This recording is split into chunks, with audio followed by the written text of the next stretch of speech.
Welcome to Vayse, a podcast about weird stuff. I'm Peter C. Hine, and joining me as always is my longtime friend, co-host, and possible time-travelling tulpa. His multitudinous talents put the range into high strangeness, and his can-do attitude puts the I'm in into liminality. Yeah, I had to stretch for that one. He's a natural anomaly that must surely be being monitored from outer space by NASA, and if not, why not? It's Mr. Stephen James Buckley. Wow, I hope I can. Every time, I never know what to say with these intros, but they're always fantastic. I think that I spend probably about 2/3 of my time planning these episodes on just writing these intros now. It's like peaking early, like very much peaking early. And that's good. And the thing is, I don't even have to say anything about you. It's a very one-sided friendship, isn't it? So I have three things which I'd like to say before we start tonight. The first thing is I have a cold, so I feel quite unwell. And I sound like shit, so apologies for that. The second thing is I'm rocking a new microphone setup tonight. So if I sound different, it's not because I've been replaced. It's not because Hine has replaced me with a superior model. It is, it's just because it's a different mic, so my voice might sound slightly different. And the third thing is we have Nathan Paul Isaac from Pennyroyal with us tonight. So, obviously, if anyone's been following us for a while, you'll know that Pennyroyal was probably the thing which started us off with Vayse. It was the catalyst. It was the spark. I met up with Hine and said, you need to check this podcast out.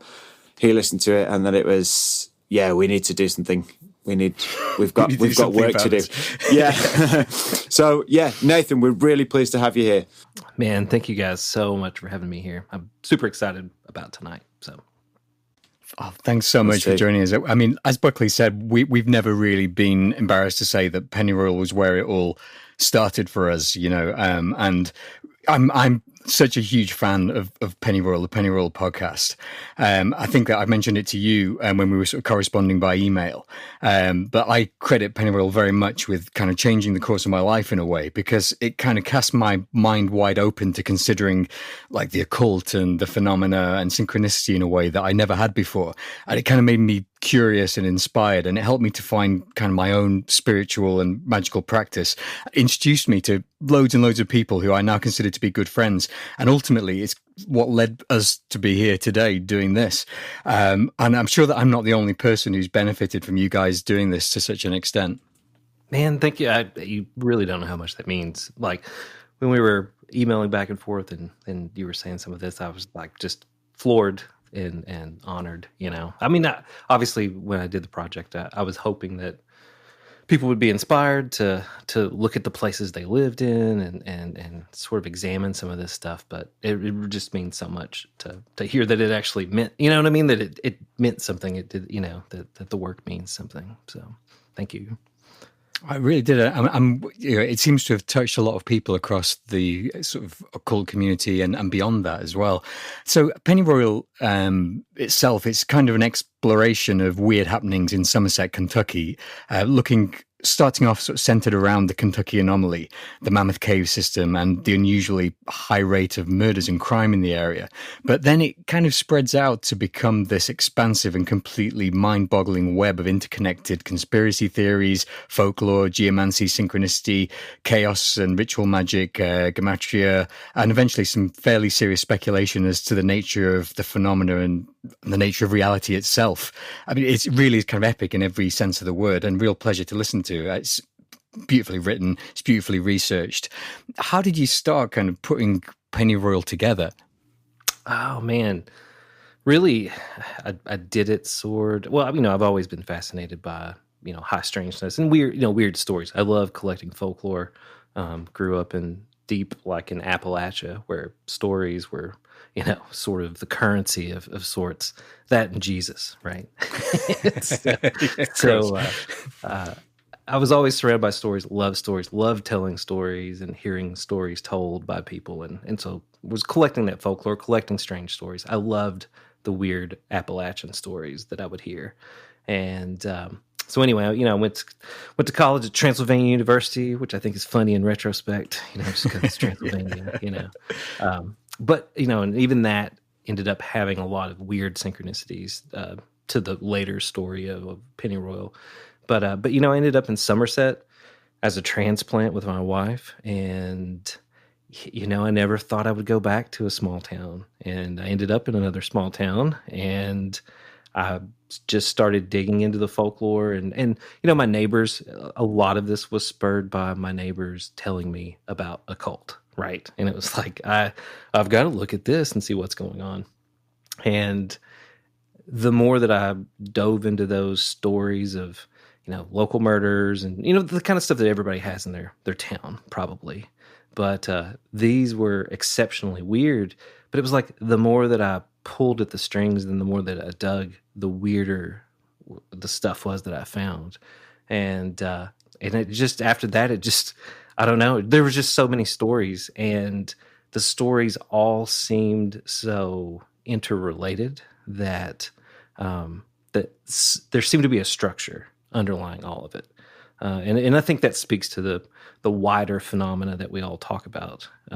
But definitely just on a local level, I was very, I don't know. It was just amazing to find these things. And then every time I thought that that's it, there's no way there's anything else, I'd end up finding some other thing, or something would reveal itself, right?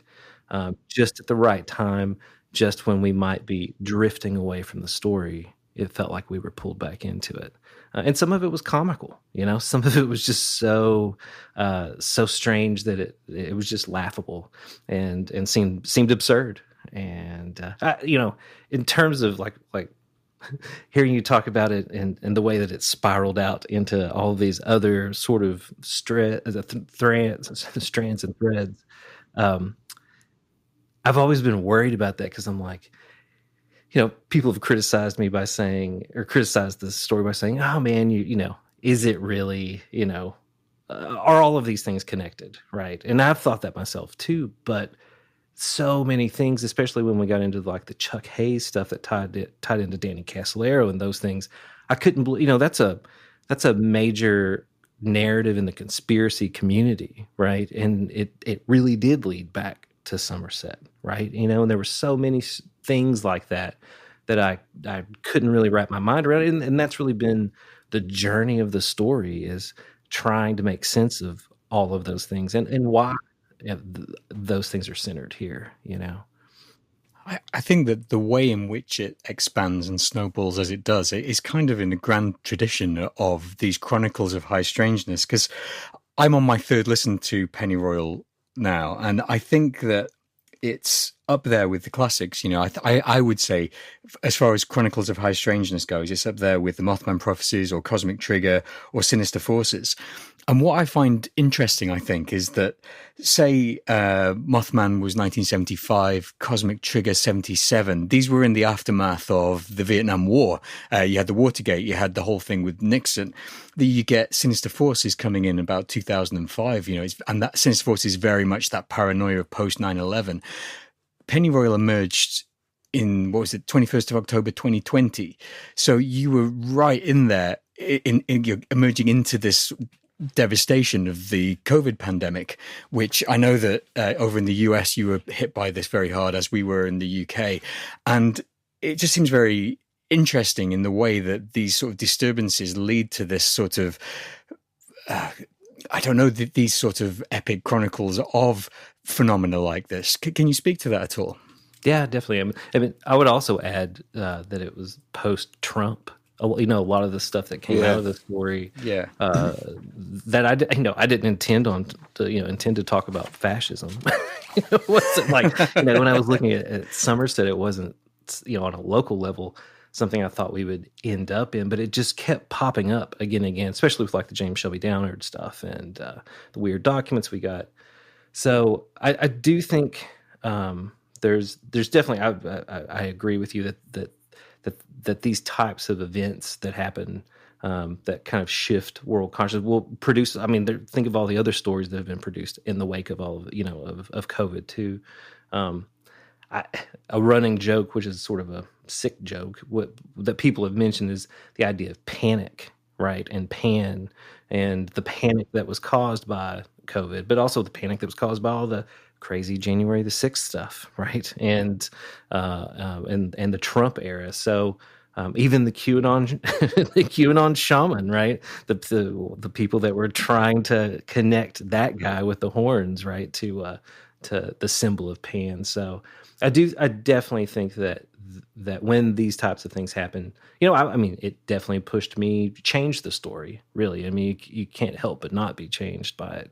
And it sort of sent us off in a whole new trajectory. But yeah, definitely, I hadn't thought about that in terms of like the Mothman and some of these other pieces. But I think absolutely it influenced, those events influenced the storytelling and what we were finding and the way that we were engaging with people. That was kind of strange too. When I started Pennyroyal, it was 2 years of interviews, 2 years of research with people locally.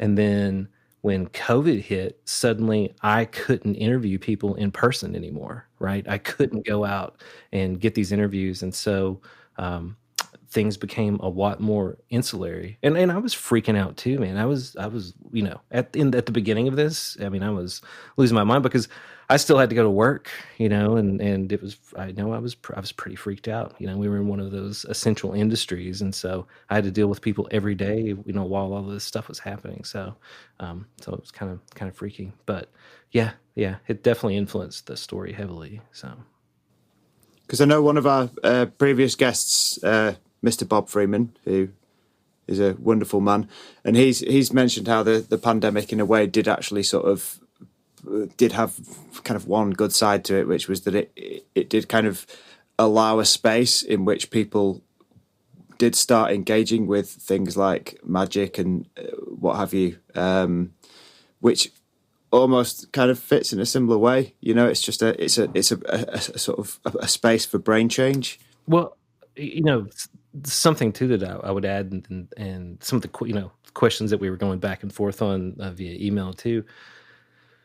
Whether or not doing a podcast can or producing a piece of content can affect people or affect reality, right? I definitely think Hellier is one of those pieces that has affected so many people, and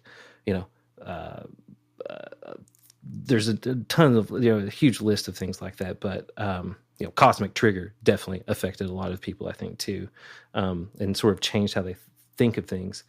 But I was thinking about it today, and it dawned on me that really mass media and television and film has been able to affect reality for since the beginning. Right? It's the business of affecting reality, of changing reality, of altering reality.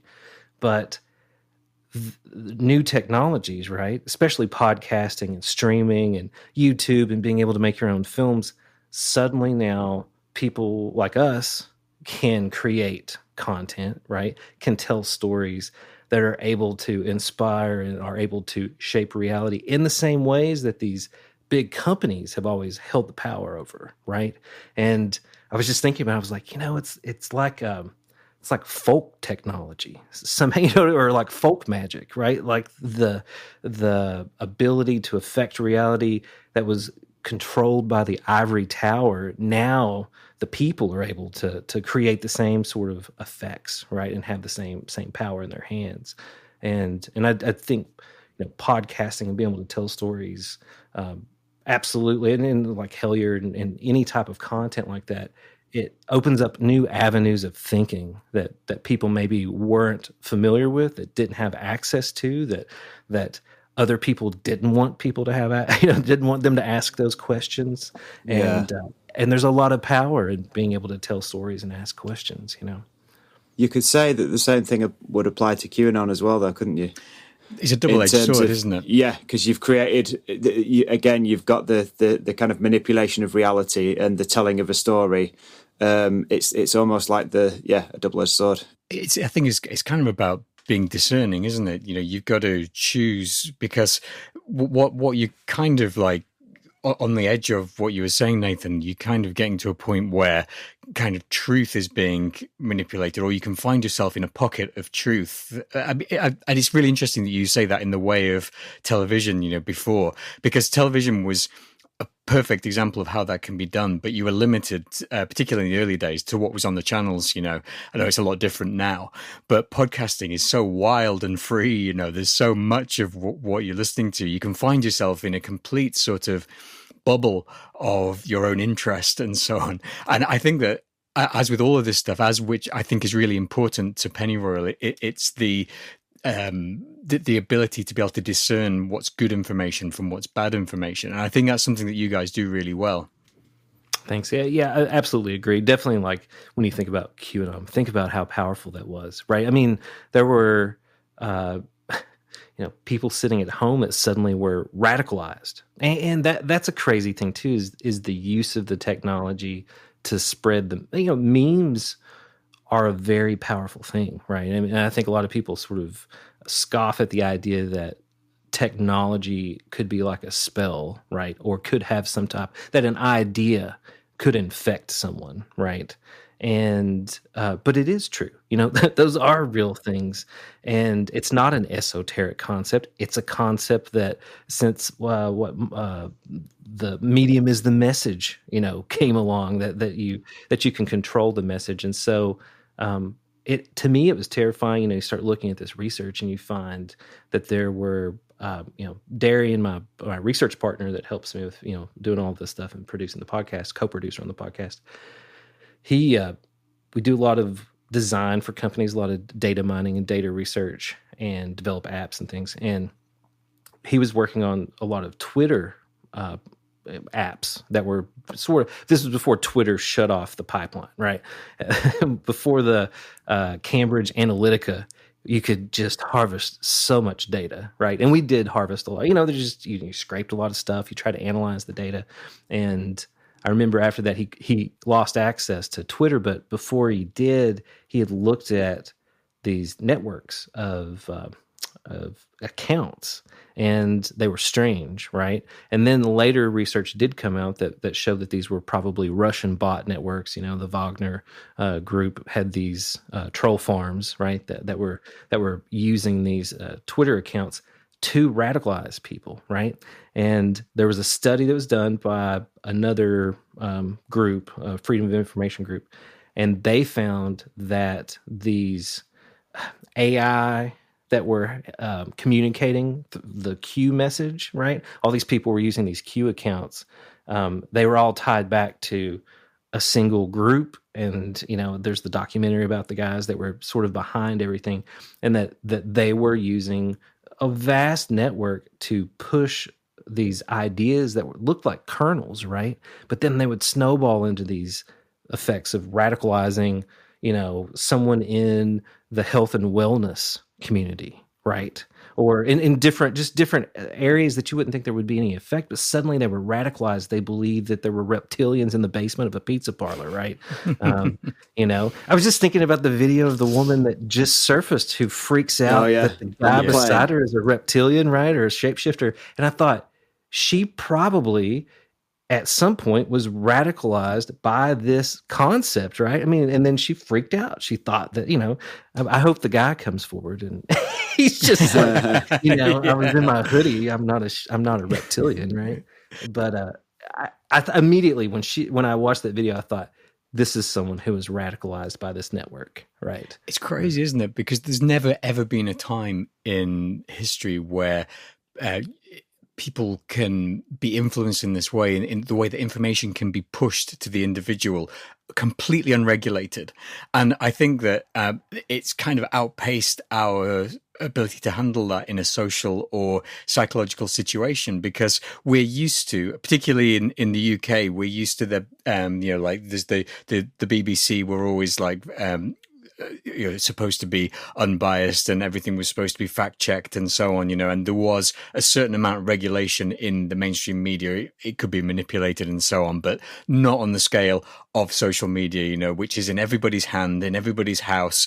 Kids, old people, everyone in between are being influenced by these ideas, and no one is really has an overview of exactly what is being pushed out there to people.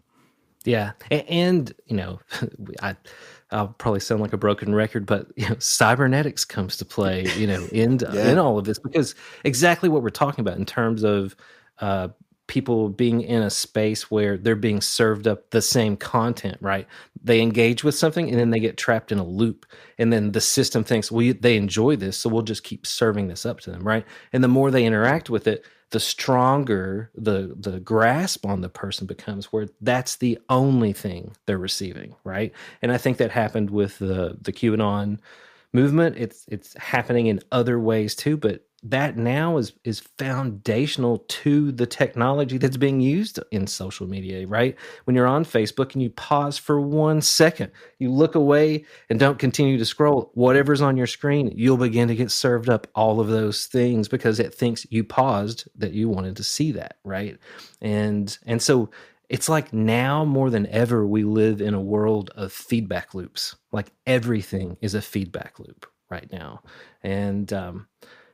But I think things have always been a feedback loop. That's in a way, that's what reality is it's a series of systems and subsystems that are all networked together, and I think we'd mentioned some of, Gregory Bateson's research, who was, an anthropologist, and who was involved in the early Macy conferences that really established cybernetics, which, before Pennyroyal, I didn't know any of this stuff, right? Yeah. And being exposed to it, it just blew me away. I mean, if anyone was listening to Pennyroyal and having that experience of like, holy shit, I've never heard of this before, right? I was having that experience, right? Yeah. It was, in real time, I was like, what is this? And then I would look at it and I'm like, man, this leads into this, which leads into this. And it just unfolded, but really, I mean, the Bateson stuff too, our first encounter with cybernetics was really through like von Forster and some of these early guys. I hadn't even hit Bateson until, honestly, I was researching John C. Lilly's work with dolphins and dolphin consciousness, right? And the dolphinarium, the dolphin house story where the woman has sex with the dolphin. And the dolphin on LSD. Right, yeah. John C. Lilly is in a float tank, right, upstairs. Yeah. He's trying to psychically talk to or link her with the dolphin, right? He's on LSD. He's given the dolphins LSD. Well, then I find out that the lab director was Gregory Bateson, this guy that was one of the founders of cybernetics. And then Carl Sagan shows up, and Carl Sagan's the one that's like, these guys are dosing everybody with LSD, tells NASA. And what's his name? Drake, that created the Drake equation, who helped them get the funding. And they called themselves the Society of the Dolphin, right? Wow. And the whole, equation to find out if there was life on another planet, in the universe. Yeah. But the fact that Bateson was involved, I was like, man, this is crazy, because think of all the other things he was involved in. And then John C. Lilly too, right? You get into the whole echo and the Earth control. Coincidence control. Office. Yeah. Have you seen John C. Lilly's website? I don't know if I've looked at it's amazing. Isn't it really sparse? It looks like GeoCities, right? Like it's basically, I think it was made in about 2002, and then he died. I think 2002, 2003, he died, and they just preserved his website exactly as it was. So rather than updating it, they just kept it like as it was, and it just looks like GeoCities. And it's got the lovely little animations and stuff. It's beautiful. It's beautiful. Doesn't it take you, when you go to it, to not the homepage, but a different page, and you have to go back through something like that. But it's worth it. Not intuitive at all. Yeah. The only reason I said that is so that Hine puts it in the show notes, and then lots of people can witness how beautiful this website is. I did see it where it had the map of the dolphinarium, right? And you can see the different rooms that they flooded in that mansion down there. But also the guy that created hyperlinks was his lab assistant. And I can't think of his name off the top of my head. I didn't even think we were going to go in this direction. But that guy is still alive. I want to reach out to him and talk to him. Apparently, he's Pennyroyal season 3. Get him on. Right. But again, it's those kinds of things. It's precisely that, where all of these people who were so influential in so many different ways, right? And in different, sectors and ways of thinking, they all came together. And you're like, why in the world were all of these people? Think of all the different events, right? Not just in paranormal stuff or this type of research we're talking about, consciousness, but even people like musicians, that were all together at some point, and it seems to be something has drawn them together in that moment to produce an effect that's going to affect all these other people. And again, I think that's evidence of cybernetics and this emergence in systems, right? And that's something too. Cybernetics, I think, explains tulpas. It explains egregores. That really our lives are composed of these little loops, and they happen a million times a day, and we don't even notice them, right? There's a feedback loop, and we just move on with our lives. It's the ones that we do notice, right, that we feed information into, that then feel like synchronicities, right? Jim Perry talks about this on Euphemet sometimes, that synchronicities aren't like duplications or repeating moments. They're moments that rhyme with a prior moment, right? And so there's this like familiarity, and that's what you're responding to emotionally, is the familiarity of that moment, and that's what produces the synchronicity. And I really think that what they're describing is this feedback loop, right? It's never the same moment. It's always changed a little bit every time you interact with it, right? But each time that you do and it loops back, it becomes more and more powerful. And sometimes we follow those loops deeper and deeper into addictions and all sorts of things, right? And then sometimes we move on from them. Sometimes other people get involved in those loops, and other people, like with the blue balloons, or like just different things will begin to suddenly everyone's saying 1111, right? Or 23, the number 23 begins to appear everywhere, right?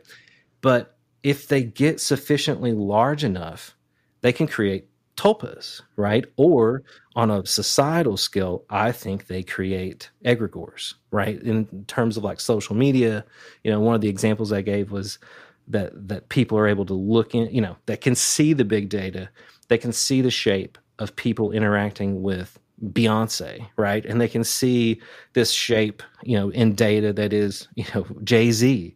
And those things are communicating with each other on a whole other level of networking. And then they're sending feedback and messages and information back to the people that are feeding into them, right? And it becomes this vast system. And in many ways, those entities are egregores, right? And you can scale it all the way down to our own lives and the way that we create these sort of tulpic entities, I think. But again, it's always through these feedback loops. I think Greg Newkirk has talked about hauntings, right? That people will experience hauntings, and he tells them to get a new TV, like be distracted by something else, stop feeding into this loop, right? Because that's the thing. It's like when you're not paying attention to it, it goes away, which means you're a part of it, right?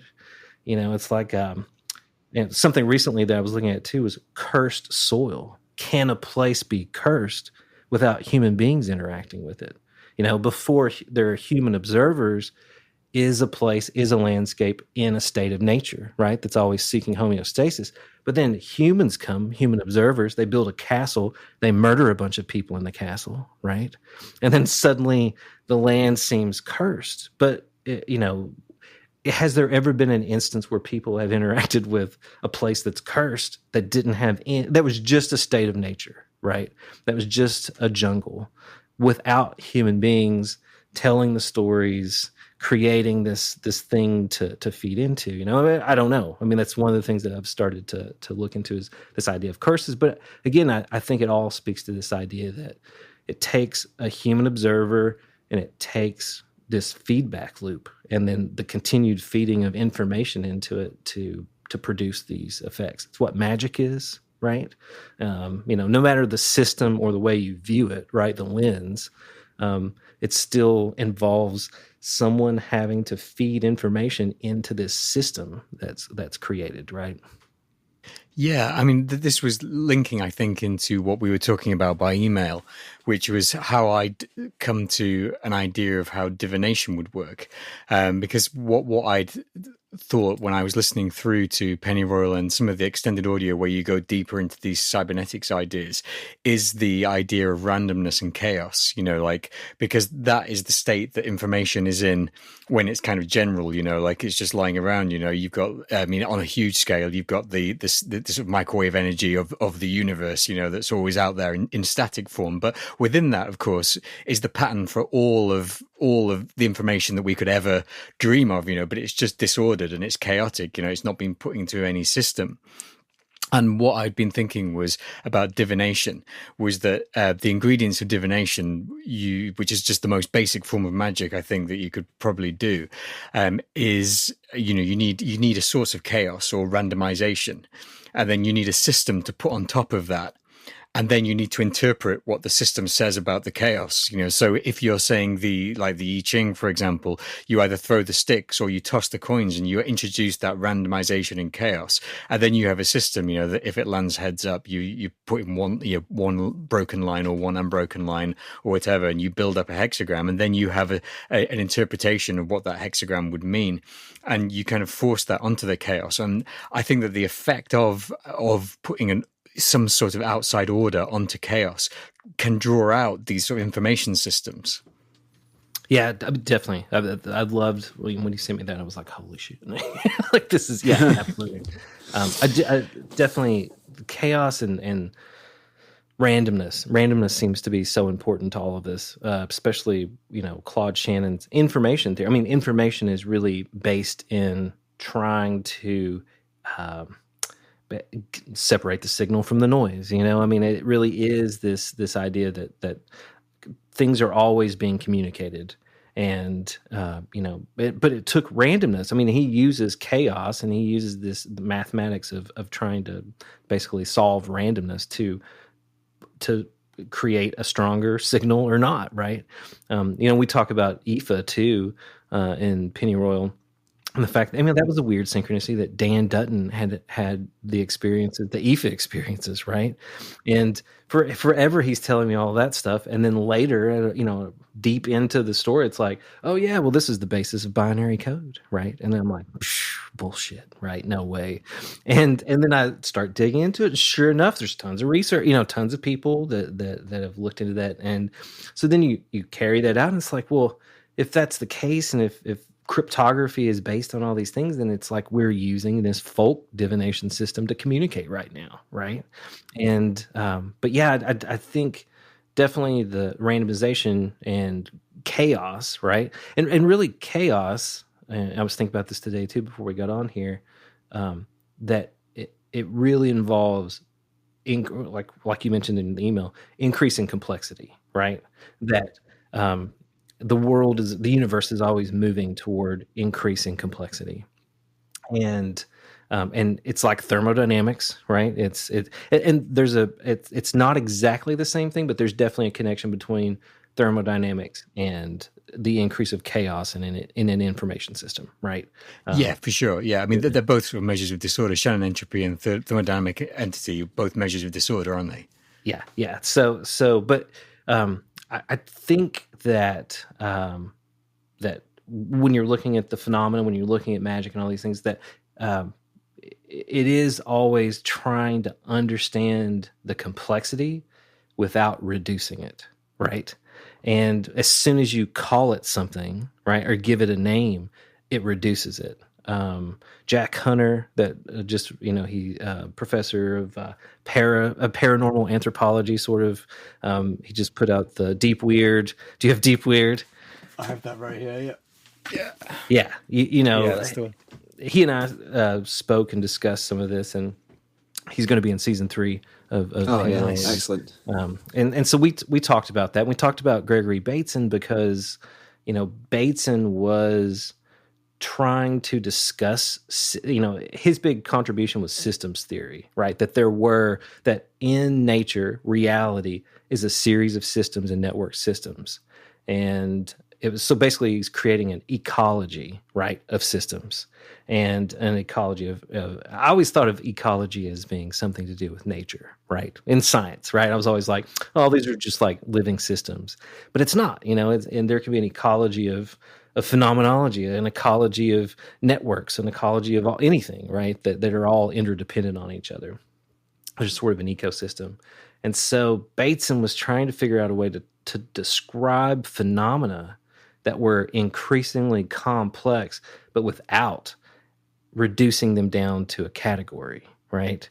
And I think that when I read that, I was like, man, this is exactly what we're all trying to do. We're all having these discussions. We're all trying to figure out what the phenomena is, or this what's producing the high strangeness, or these experiences, the experiences of the uncanny that we're having.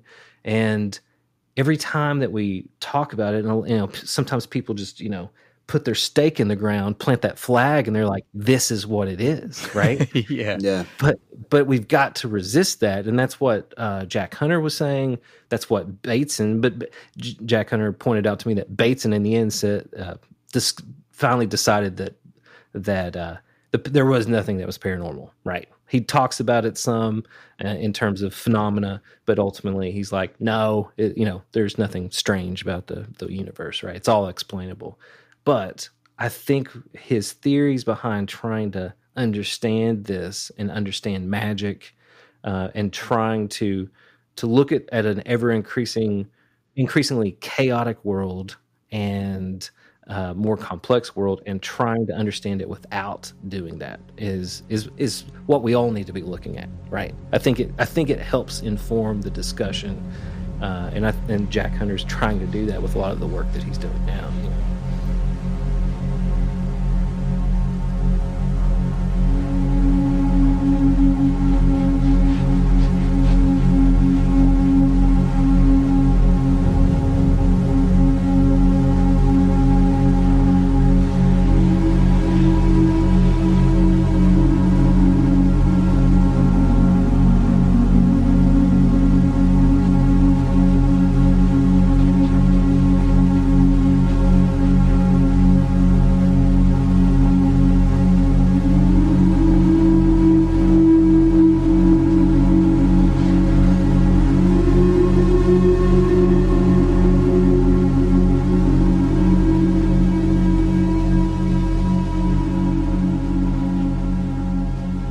It almost feels like what you were saying about, when they plant the flag and say this is what it is. It almost feels like as soon as that happens, you've destroyed any chance you have of being able to understand it, because you've kind of eliminated so much information. You've sort of destroyed your chance of actually being able to understand it by closing your mind off to every other explanation.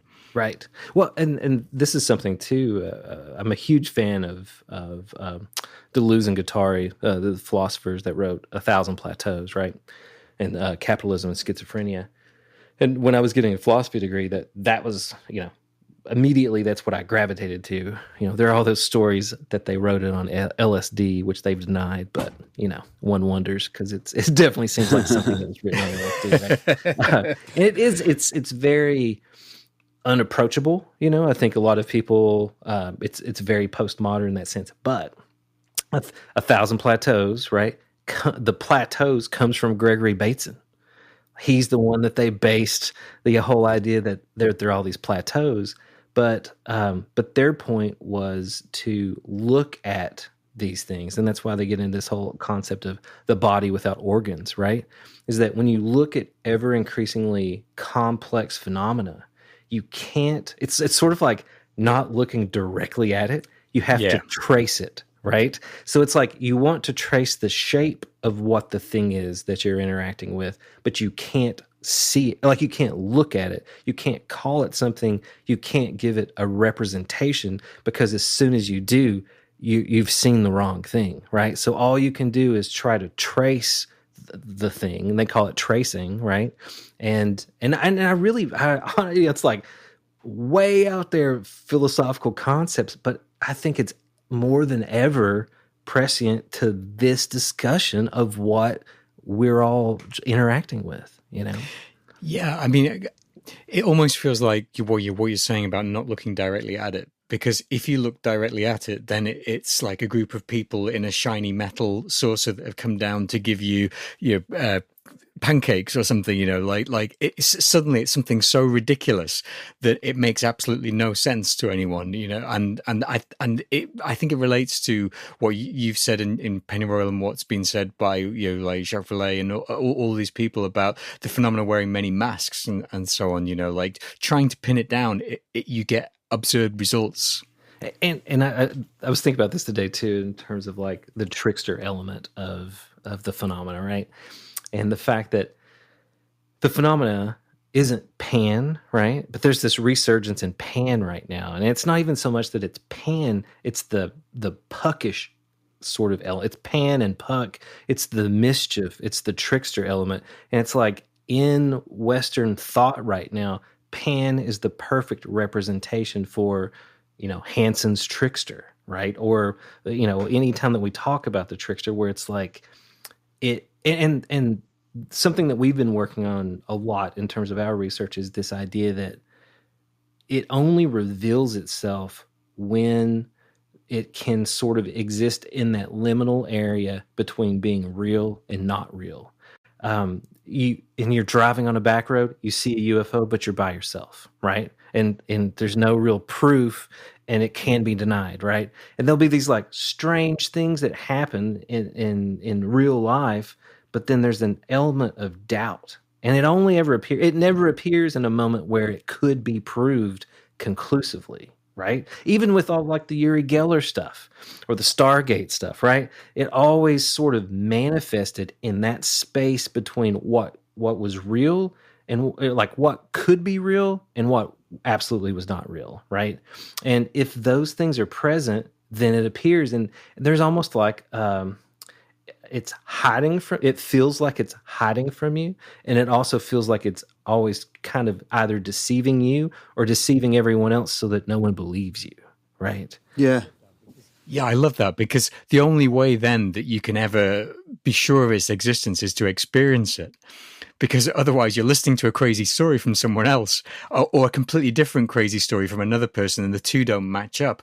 And it makes me think, and it was one of the questions that we were thinking of when we were sort of putting all this together was, is science really the correct way to be categorizing these experiences? Because that is almost the antithesis of the provable result, which is necessary for scientific theory.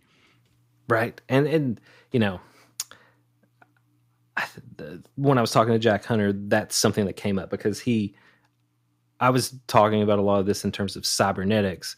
He was talking about it in terms of rhizomatic theory, right? Which gets back into Deleuze and Guattari, and more of an organic way that these things happen rather than a scientific way, which I think he was perceiving the cybernetics. But I think, I just read an article, did a little piece on an old 40 and Times article by Steve Moore. I think it was 1976.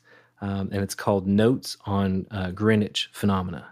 And he looks at Greenwich, England, and it's 3 parts. He kind of outlines all this weirdness that's happening there. But in the third part of the series of essays, he basically takes a Taoist view and describes all of this phenomena, right, that's happening in that area in terms of yin and yang energies, right? And that there are yin energies beneath the earth, right? And then the yang energies are in the sky.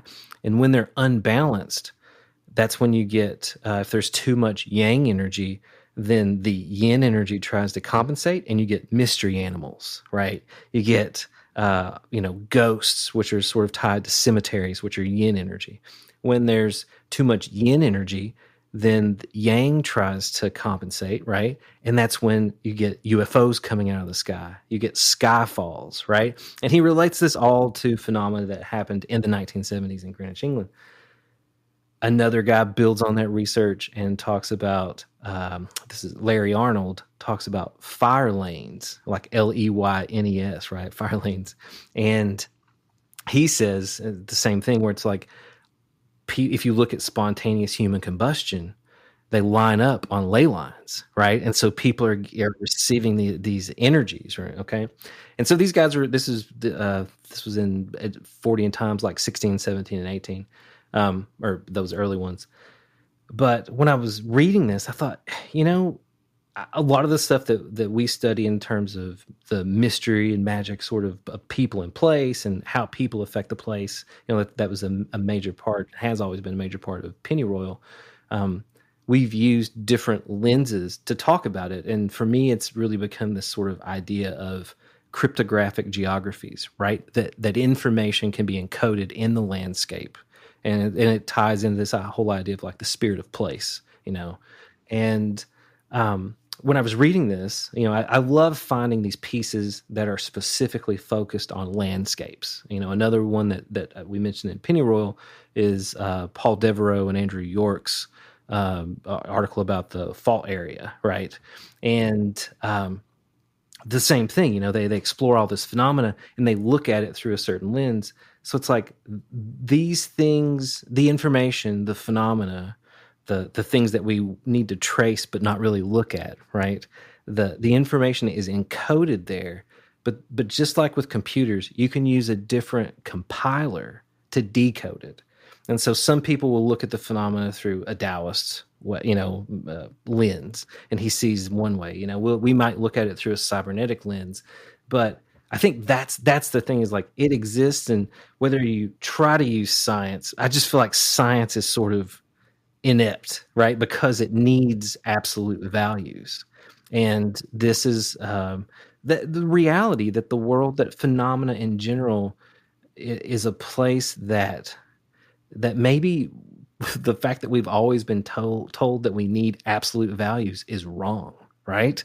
And then that's why quantum mechanics seems so squirrely to everybody, that when you try to, you know, measure this, you can't find this, right? And so, you know, you get into the uncertainty principle, all of those things that, you know, physicists are like, well, just discount that because that doesn't affect our lives right now, right? But it does affect, you know, and I think that's where science fails. But it's just it's not that science fails, it's just being misapplied. And so I think it's another lens that can be used, but there are better lenses, you know. I mean, do you think that science will get there eventually, or do you think it's just that basically the very principle of science is just coming at it from the wrong angle? Like, do you think that one day science and what we might think of as magical thinking might actually come together into a more useful interpretation, or do you think it's always just going to be a case that science has got that sort of, it's just a different part of the brain and that can't properly explain or engage?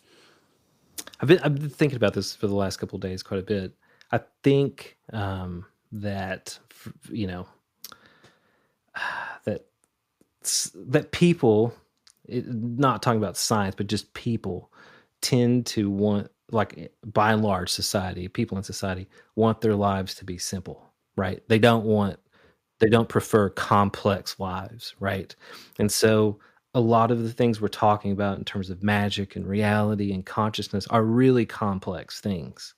And I feel like even if science could go there, that people wouldn't want to look at it, wouldn't want to see it, right? Well, it's not binary, is it?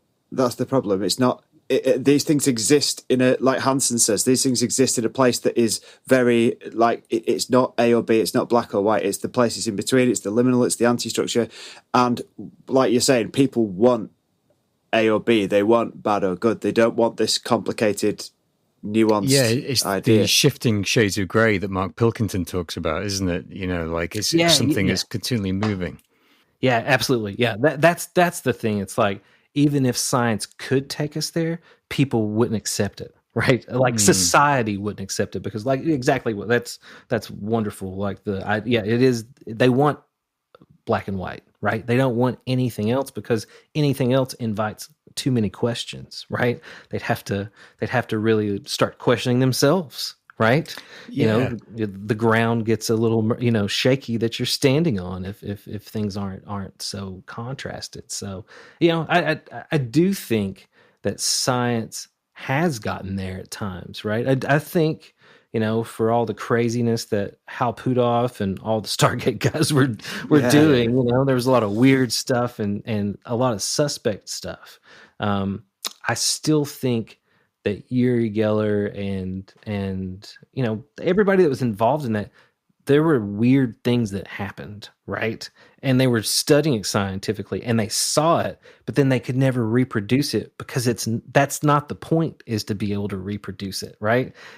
Sometimes it works and sometimes it doesn't, because it exists in that area where it might work, it might not, right? But that doesn't mean it doesn't exist, That's what Hansen says, isn't it? He talks about how as soon as these things start to become structured in terms of the research into them, as soon as it becomes like an institution and there's a lot of people involved, they stop getting the results. They only get the results when it's a small thing where it's not as structured. So in a way, it's always going to be there, like you say, in the peripheral vision. But that's exactly what the occult is, isn't it? It's these things that by are its hidden very definition, and exactly. And so I think that ritual magic, chaos magic, all these different forms of magic are a way of not looking directly at it, and therefore being able to interface with it in some small way.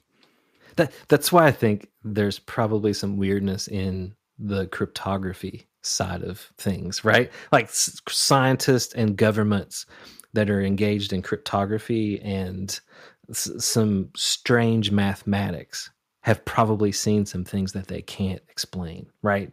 Same thing with Facebook. And I've talked about this in the podcast. It's like, no doubt in looking at some of this stuff, they've seen some things that they just can't explain. And if they try to explain it, if they try to go deeper and look at it and pin it down, it vanishes. But they saw it, right? They know that it was there, but then it slips away. It's the damn lizard man with the tail that comes off in your hand, right? Yeah, when you pick it up, it's gone, right? And you're like, well, there was a lizard there, right?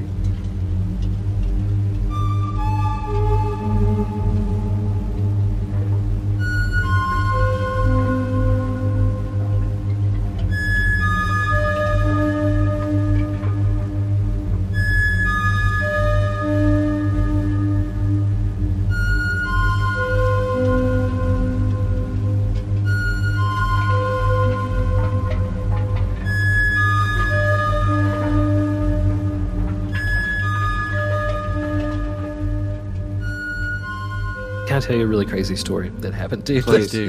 Yeah. Like we bought this new farm, right? And it's a very magical place. And like I've really been engaging with the landscape, right? And I've never done that before. Before Pennyroyal, I took all these things for granted, especially growing up in like Appalachia and mountains, right? But now here we've got this 60-acre farm, and I've been really engaging in like what it is, what the place is, the history of the place. And there's this hole, like a trash hole that we found down the hill, this weird thing. And my wife and kids, we were hiking through the woods. There's a lot of woods. It's like, 40 acres of woods and rocks and stuff to hike around. And the house is right at the top of this knob. And so, and then I also found it ties into the third season, like all this weird stuff, right, that I've been researching. But we found this hole and we dug down into it. And the kids were playing, and they found, I came home and my wife was like, "You're going to freak out. I've got a gift for you," right? She gives me this bag, and it is magnetic tape from a computer from the 1960s, right? And it's hundreds and hundreds of feet of, how they punch, it's the punch tape, right? Yeah. That was being run on a computer, and it's been buried on the farm here. Oh my God. And I was we were researching that about the punch tape and its connection to these banking files locally that we were trying to get a hold of. And it was like, we were literally talking, even in our Liminal Lodge stuff, right, about punch tape and the development of the computer and all this stuff. And all of a sudden she finds this on the farm, and there's hundreds and hundreds of spools of it. And now we can't figure out where it came from. The guy that built the farm, right, built the house, is like, I didn't put that there. Right? It's not exactly farm material, is it? Right? And there's a moonshine still in the hole too, right? Where it is where a moonshine still is. So there's a moonshine still part of a truck, and then hundreds of feet of this magnetic punch tape from a computer in the 1960s. So I found the type of computer, but I can't find any company that used that here in town, or who would have owned this farm that had that.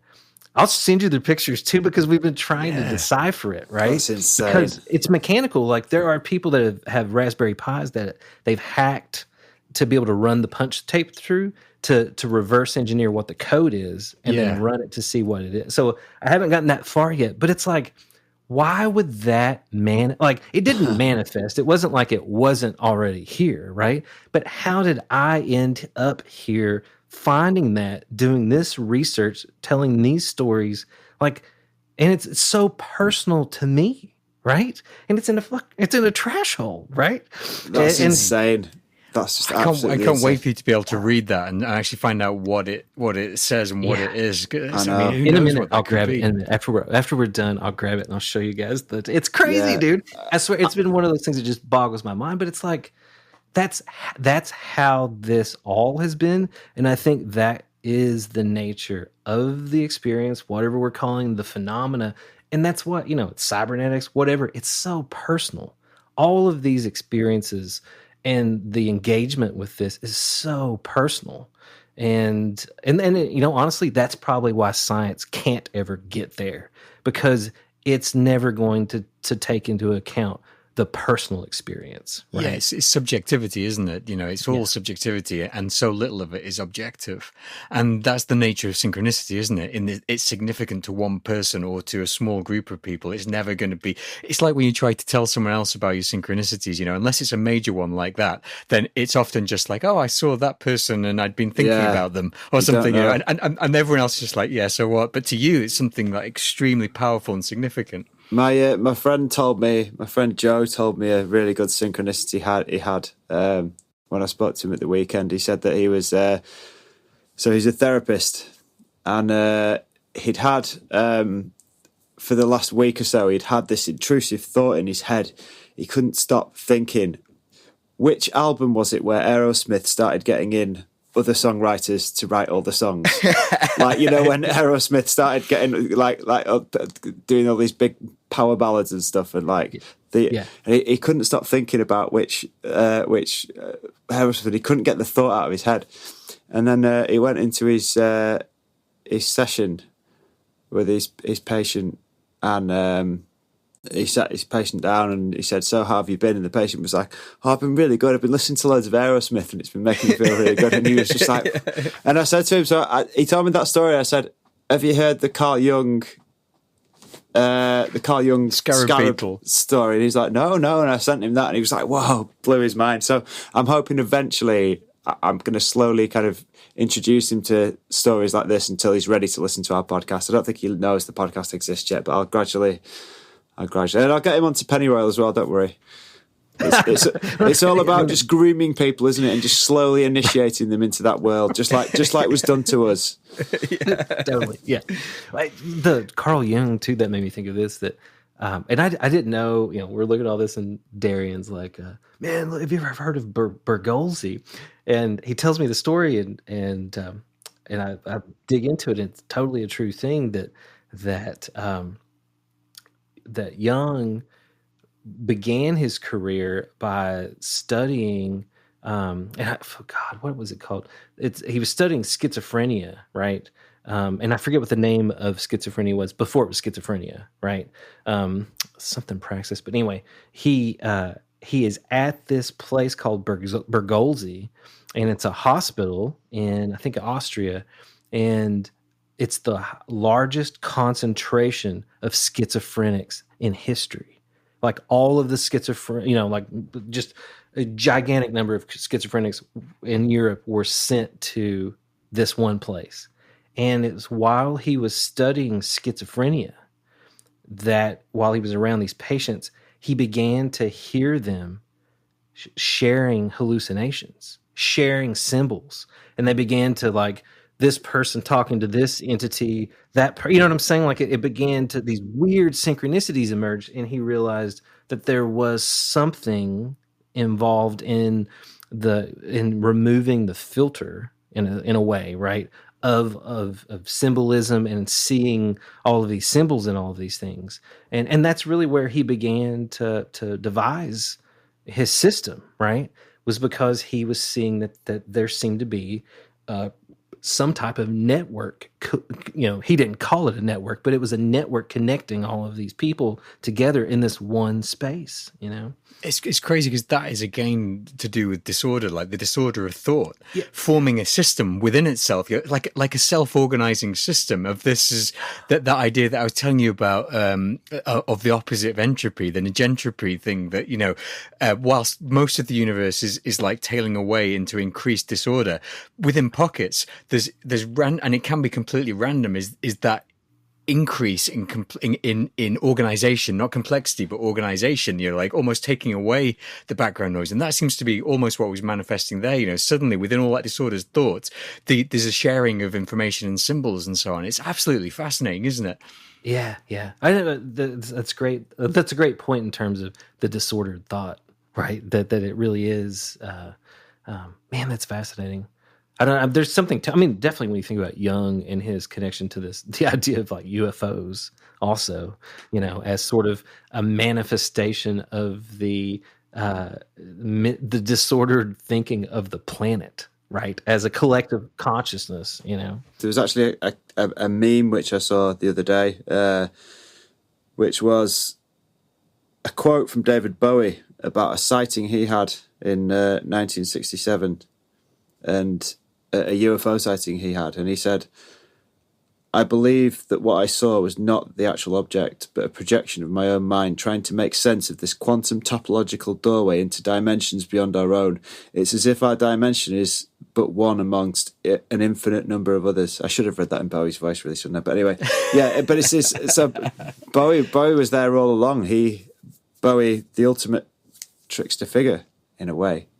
Was saying a similar thing, I think, wasn't he? There that it's almost like it's a projection, and it's there's something there or not there. There's something missing or something that there's too much of, but we can't explain it, so we just put a sort of a mask on it. What's like the nuts and bolts thing, right? Kyle Cadell that runs the museum here in town, that's a co-producer on the show too. He tells the story of seeing on his trip from Whitesburg to wherever, which was strange too, because Dan Dutton and I just recently went back, to Elkhorn City, and we're trying to finish up the Fond film, and so we were on that road. But Kyle had seen a UFO, and it was one of those things where it's like he didn't see it when he went. He had missing time, right? Suddenly he was driving, and it was like he was 10 miles down the road. It was like, whoa, that was dangerous, right? And then thinking back, he remembered that he saw this craft, but that it had portholes and bolts, right? And it's like, that's ridiculous, right? But you would not need that in space. Yeah, exactly. No. Right? It's like, what? But I said to him too, I was like, why a porthole? Like Star Trek, they've got viewing. Hell, man, we're looking at each other through cameras right now. I could sync up with my Ring camera and look outside. These advanced craft that are flying through space don't have exterior cameras so you can seal up the craft. You got to have a window, right?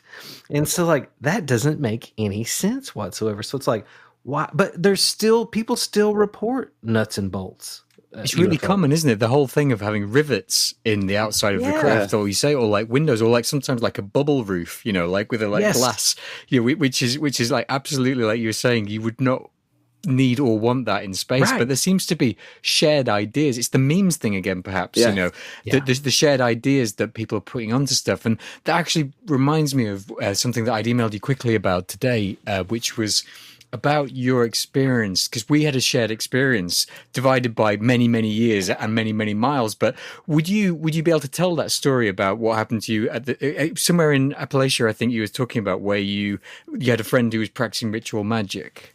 Yeah, and I grew up in, like I said, in Appalachia, so it was like very religious. My parents were Southern Baptist, Free Will Baptist. My grandfather was, the fire and brimstone preacher, right? So like every day of my life, I heard, you better hope that you die and go, that today is the day you die, so you go straight to heaven. I hope the world ends today. Like every day of my life, I heard someone say, you know what, Nathan? I hope the world ends today. I hope you die, right? And then you go straight to heaven, right? And I always thought, man, this is crazy. This is like a constant, imminent apocalypticism, right? And it didn't warp me, but definitely I was like, what is wrong with all these people, man? You know, like, and so magic was definitely not a thing. It was the devil, right? There was a lot of the devil. It was God and the devil, Jesus and the devil. And so anything that was contrary thought to Christianity was the devil. You were being influenced by the devil. My parents were fantastic. Weirdly, they let me study anything I wanted, right? And so they bought me books on all sorts of religions because they were like, go out there, look at these other religions, because in the end you'll come back to Christianity, right? Which didn't happen. And now my mom's like, I should have never given you all those books on all those other religions, right? She took a gamble on that. right. It didn't work, right? But it was fantastic. But anyway, there was never really any pressure. I didn't have to go to church or anything, but I ran with, I played D&D, which of course they thought we were in a cult, being in Eastern Kentucky, right?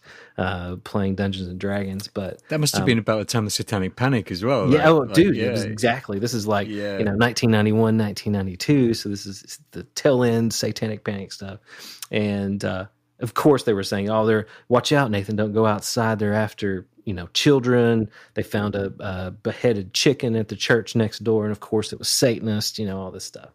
So the friends of mine that played Dungeons and Dragons, they definitely, because of this, were somewhat reactionary and leaned into the magic element, right? They didn't know what they were doing. They were into Lovecraft. They were into the Necronomicon, the fake Necronomicon, right? Yeah, Pizza Vendor one. Yeah, exactly. Right? The Simonicon or whatever, But they were practicing magic. They were telling me they were doing all these things, and there were some weird stories. But anyway, one of my friends, a very close friend, he came over and we'd finished playing some Dungeons and Dragons, and it was late, and he was telling me about all this magic, and I was like, dude, if you can perform magic, let's go outside my house right now and let's do a ritual in the yard, and you show me, right? I just want to see it, right? So he goes out there and he stands there and he starts doing some stuff, right? And saying some things. And I'm like, and there was another friend with us. It wasn't just us, right? There were 3 people. And he starts doing this. And I'm like, this is ridiculous, right? What in the world? And he's like, man, I feel something weird's happening to my feet. I feel like there's energy coming up through the earth. And I was like, God, shut up. Let's go back inside. And then all of a sudden I hear this like crashing. And we lived in the woods, right? So at the top of this ridge line, where these rigging roads are, I just hear a tree fall, and everybody reacts. He reacts, and we're watching it, and then you can just hear it coming through the forest, and it's like crash, crash, crash, as if something's knocking over each tree that it comes to, and it's tearing down this hill toward us, right? And we run inside freaking out. Of course, he won't even, his mom had to come pick him up, and I had to walk him down to the bottom of my driveway because he was terrified, right? And he's the one that did it. So that was the first time it happened. The second time we were with a group of 9 people camping, and same thing. He was talking I can do all these spells, I can do all this stuff, and so I was like, do it again, man, do it again. Let's see if it was really anything. And the exact same thing happened. And there were 9 people there camping. I mean, they tore out of there, but at the top of the ridge, it started. And you could hear the sounds of the trees falling, but I couldn't see the trees fall. And we waited until it was probably 300 feet away, right? And I could hear it, but I didn't see the trees falling, but I could hear the sounds of the crash.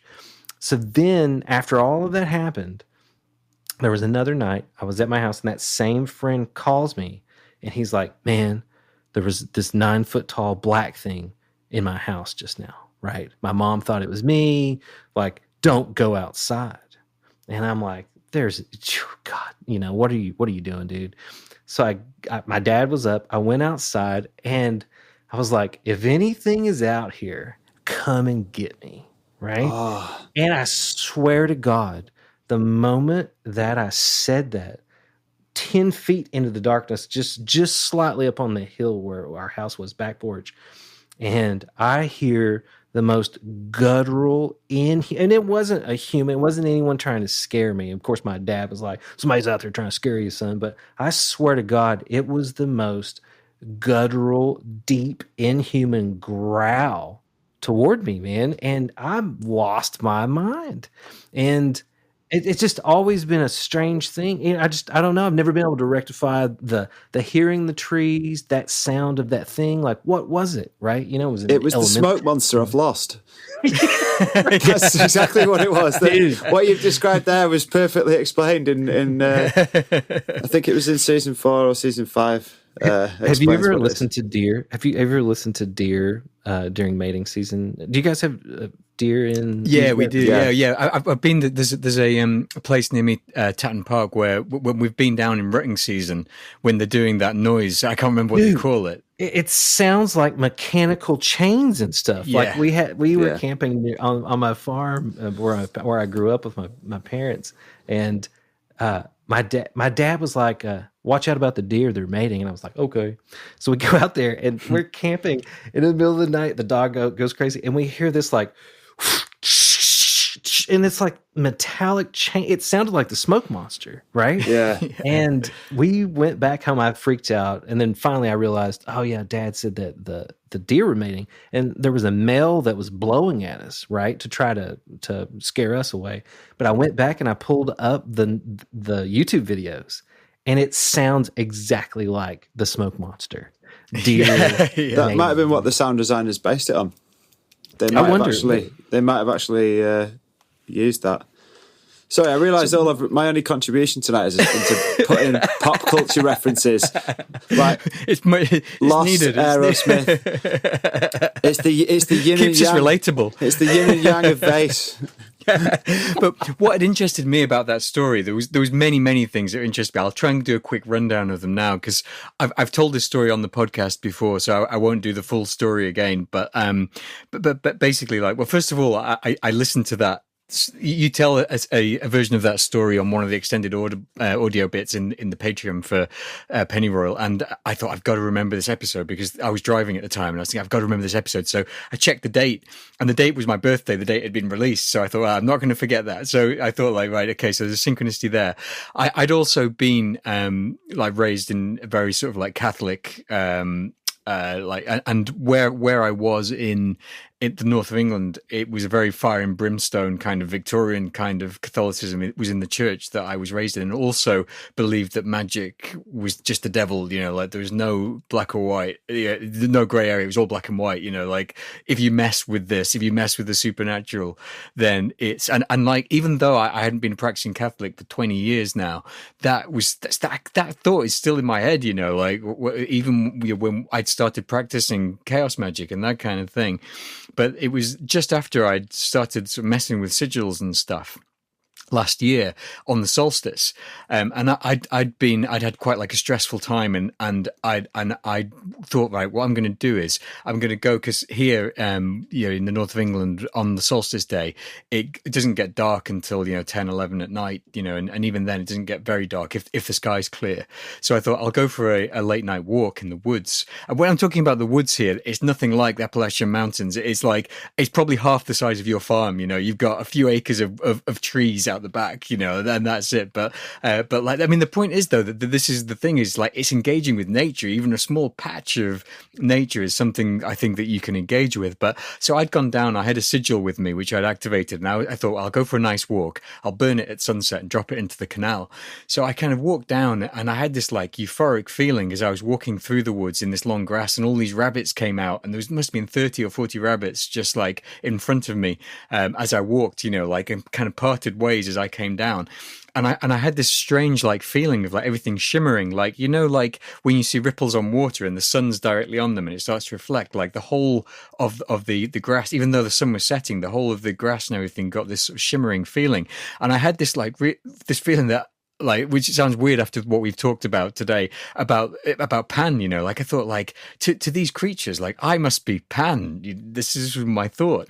And then as I walked down to the canal, I burnt the sigil, dropped the ashes into the canal, and as I turned round, the sun dropped so that it got dark, and there was this suddenly from the patch of woods, the thickest part of the woods, you're out to the opposite side of the canal. There was suddenly this guttural screaming, like this sort of like exactly how you've described it. And I've described it. You can listen back to episode 7 of Vayse where I tell this story in full, but it's the inhuman guttural roar.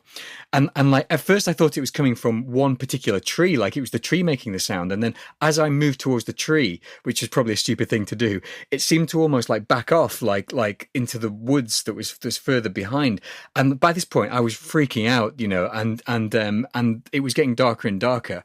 And so I just kind of turned and like, I didn't quite run, but I didn't go back through the woods. I skipped over the other side of the canal and walked back down. And then as soon as I crossed the canal, like crossing water, you know, suddenly it all stopped. It all went away and everything returned back to normal. The panic and the feeling inside me of this weirdness had gone.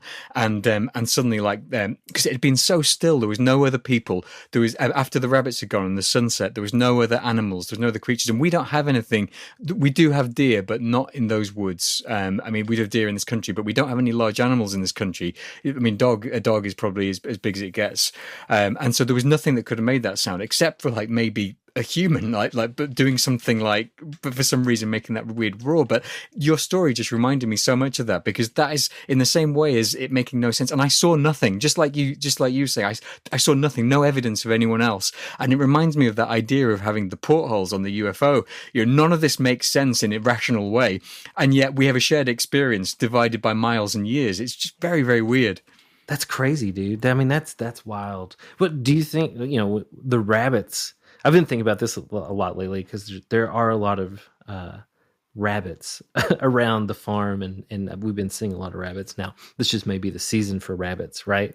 But then it's like, you know, we got the rabbit cut. Like, there's a lot of rabbits. Like the desk I have that I write at, I have these 2 rabbits, right, and that are book holders, and the rabbit became, you know, a lot of, you know, very symbolic to me. But I was just thinking, in terms of like what's his McClellan's the owls, right? Yes. That you know, are the rabbits, you know, when you saw all of those rabbits, was that sort of part of the liminal experience, right? Of seeing all of those things appear. I'm sure of it. I mean, there's so much about hares and rabbits in British folklore. I mean, there's that idea. Do you remember that story, Buckley, like Granny Bun or something like that? You know, about the old. It's like an old kind of folk tale about like basically, you know, I can't even remember the full story, but you know, there's this sort of large rabbit, and you know, there's this grandmother who's a bit witchy, and then the rabbit gets injured, like it gets one of its ears pulled off or something, and then the woman then has a corresponding injury. You know, that sort of idea of like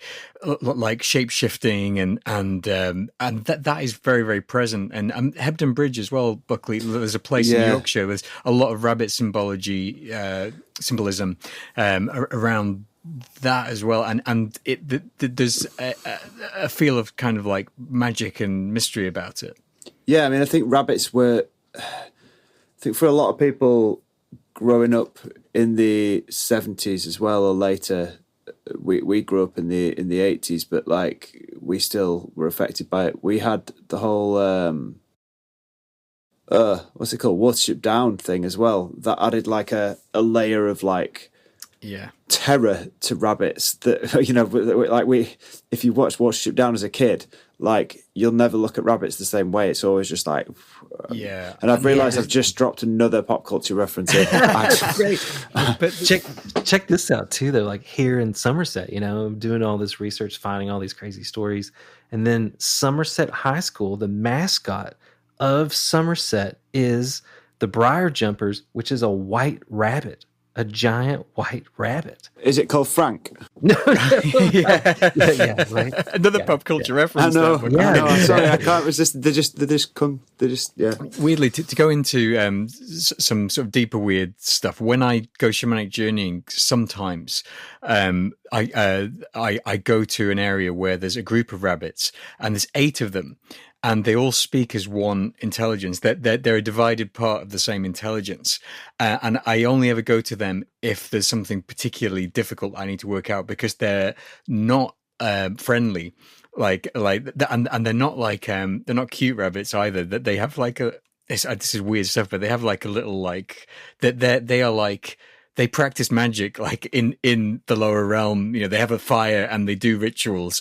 And if I need something, I go to them, but they will only tell like the absolute truth. Whereas I have other spirit animals that kind of dress up a little bit and are a bit softer. If you go to these rabbits, they kind of speak as one thing of like a hive mind of ideas. And it's very, very weird. Sometimes they speak all together and sometimes they speak one at a time, but finishing each other's sentences. It's a really weird thing, but they are like within my internal sort of cosmology, they are one of the deeper layers of like the other in terms of intelligence.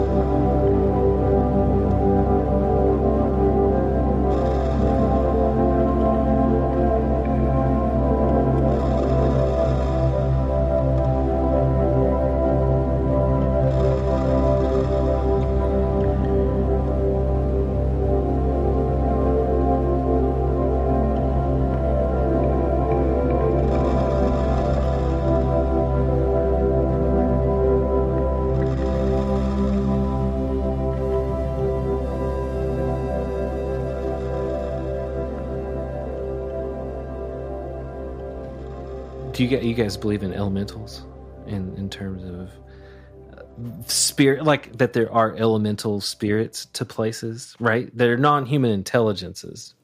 I think they're so. alien intelligences, you know, in a sense. They've never been human, right? And they Like the Fae, that kind of thing. Yeah. And I think a lot of times I think, you know, we as humans just anthropomorphize the Fae a lot, right? And give them these human characteristics. But I think there are these absolutely non-human, what I would call alien intelligence, just in the sense that they've never been a human. You know, I think people would say that there's certain demonic entities or negative entities that the same thing, like they've never been. It's not a human consciousness, right? It's not something like that. But I really do. I know of some encounters with people, you know, finding these types of these intelligences, communicating with them in nature, where they didn't understand them, and it was strange. When I spoke with Dara Mason, which you guys have talked to him too, right? Yeah. He was really, really great. I really enjoyed talking to Dara. You know, he was telling me about the space he created, right? And it was very like Findhorn-esque, you know, not like, you know, but just in the sense that he had built a space, and when he was within that space, these other entities, these other intelligences would interact with him. And it was all by creating this natural space that he could sort of commune with these entities. And I really think there's something to that. Now, you know, again, are those just information structures, right? Are they, you know, things that exist in nature that are, you know, conglomerations of symbols and patterns and information? I don't know, but I completely think what you're just saying there. I completely think that they.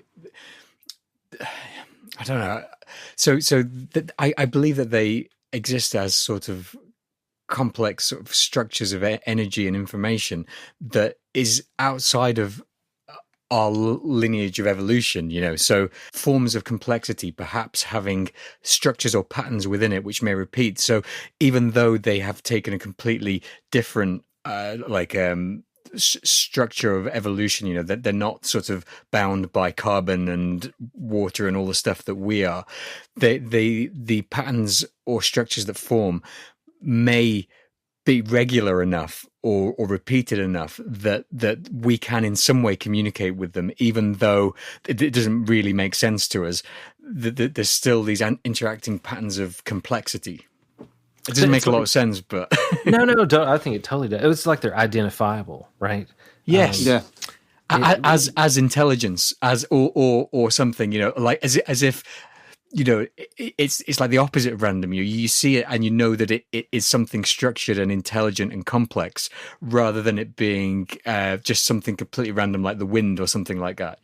You wonder about these entities that and I had a weird experience too, where like, oh God, when was this? The first time it happened, I was in college, and I was with someone, and I sort of like suddenly I was in the kitchen, and I was getting a glass of water, and I realized that someone had come in the back door of this house, right? And I looked, and when I looked at the person, he had I guess like not a striped, like a checkered shirt, right? Like a checkered shirt on, and I couldn't see the guy's face. Right when I looked, the face was completely gone. There was no identifiable features, and I remember thinking in that moment, I was like, "Holy shit, I'm dreaming," right?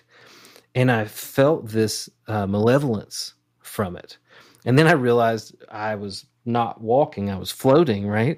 And so then I like shifted my perspective and then went down the stairs, and this was actually with my first wife, and so we were early in college, and I like went down the stairs and I saw her flailing in bed, right?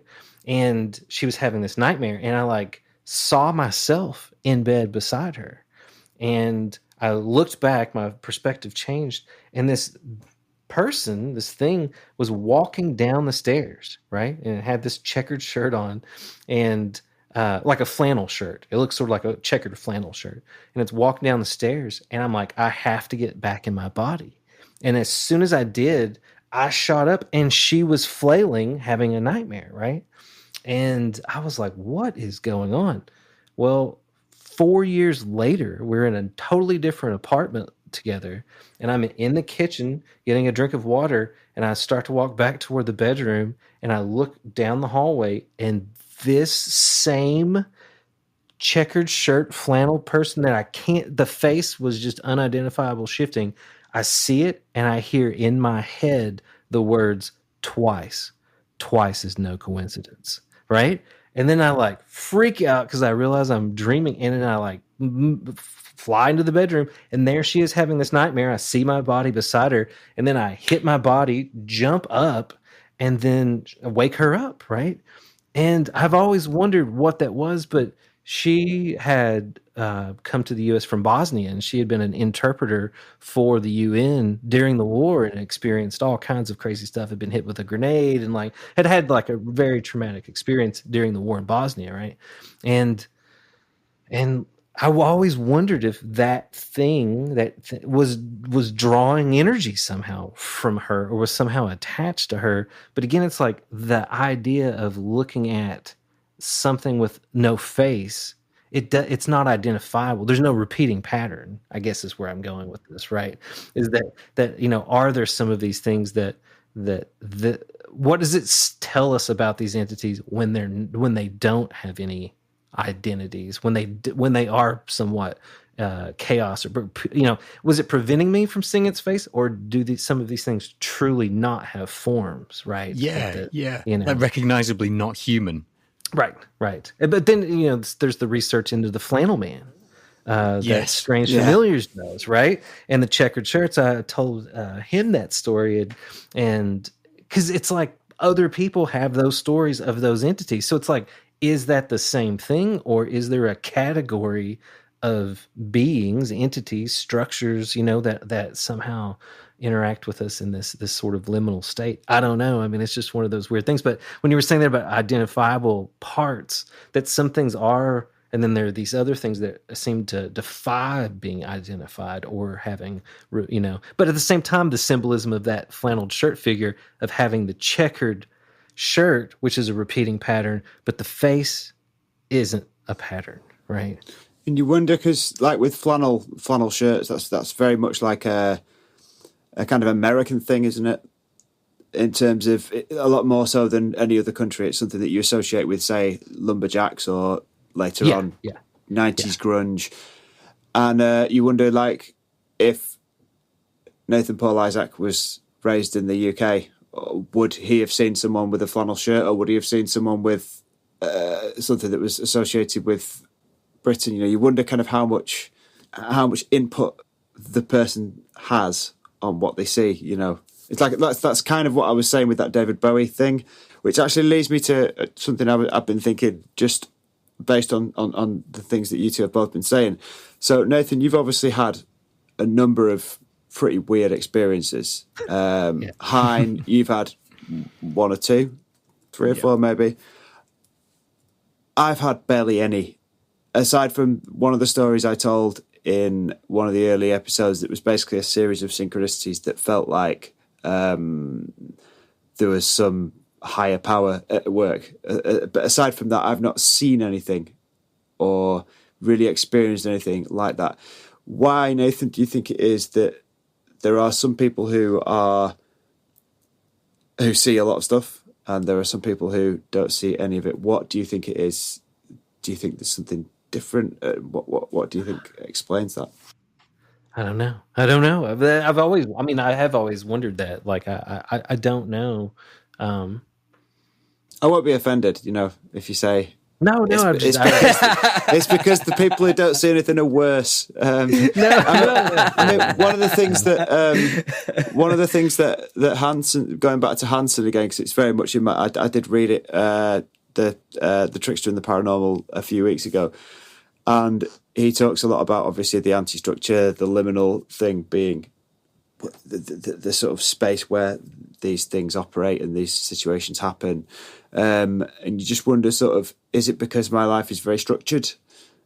Is there so much structure happening in my life and in my routines that I almost aren't allowing that to come in? You are the most structured person that I know. The other thing that I wondered was that Nathan and I both had that religious upbringing, which I didn't. And I was always expecting to see something, or I was always very accepting, I guess, of there being greater powers or invisible forces. And I guess that you were certainly from what you were saying about people saying that, I hope that today's the day you die or whatever. Right, yeah. Like there's very, very much an other realm there. Yeah, whereas I didn't have any of that. Yeah, so you didn't grow up with any type of like people telling you that there were like devils or demons Nothing after like you that. or anything like that. Like, is your life has it always been extremely ordered? I can't remember. As far as I started noticing it like more so in the last 10, 15 years, but it probably always was. I think it becomes more ordered when you're an adult and you because you're autonomy, don't you? Yeah, because you're in control. So obviously, but I was probably already looking for that order, perhaps, or had a degree of order there anyway. But it just makes you wonder whether sort of if I was to suddenly just go, off script, so to speak, and just suddenly just take off and do something that was completely random, that I would not normally do, that was completely outside of my routine, then I would perhaps experience something weird because I was finally allowing that to happen. I don't know. It's speculation, isn't it? This is very personal, but you don't have to answer this. But like, have you had anything extremely traumatic happen to you? Yeah. So when I was a child, when I was maybe 5 or 6, I was on holiday with my parents, and another child that I was supposedly friends with, that I made friends with on the holiday, pushed me in the pool, and I didn't have my armbands on, and I nearly drowned. So I I remember like bobbing up and down. I remember trying to shout help. I couldn't float. I remember trying to grab to the sides of the pool, and it was like slippy, and I couldn't. And then I went down to the bottom, and then I saw a man jump in. It was a regular human. It wasn't, the dark man or anything. Yeah. A man jumped in, pulled me out of the water, and like all the water came out of my lungs and stuff, and like, but I nearly died, but it wasn't.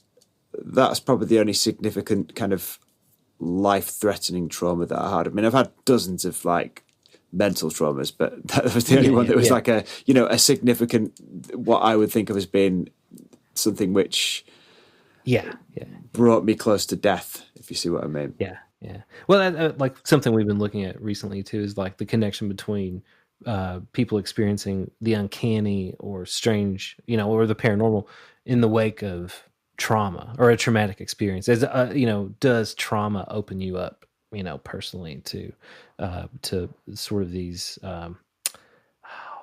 these experiences, these extraordinary experiences, I guess. I don't know, man. I wonder if the ordered thing is, but maybe it just hasn't happened yet. We always think, in terms of time, you may have more experiences than both of us combined for the rest of your life. Yeah, I'm still young. It might start. It might start.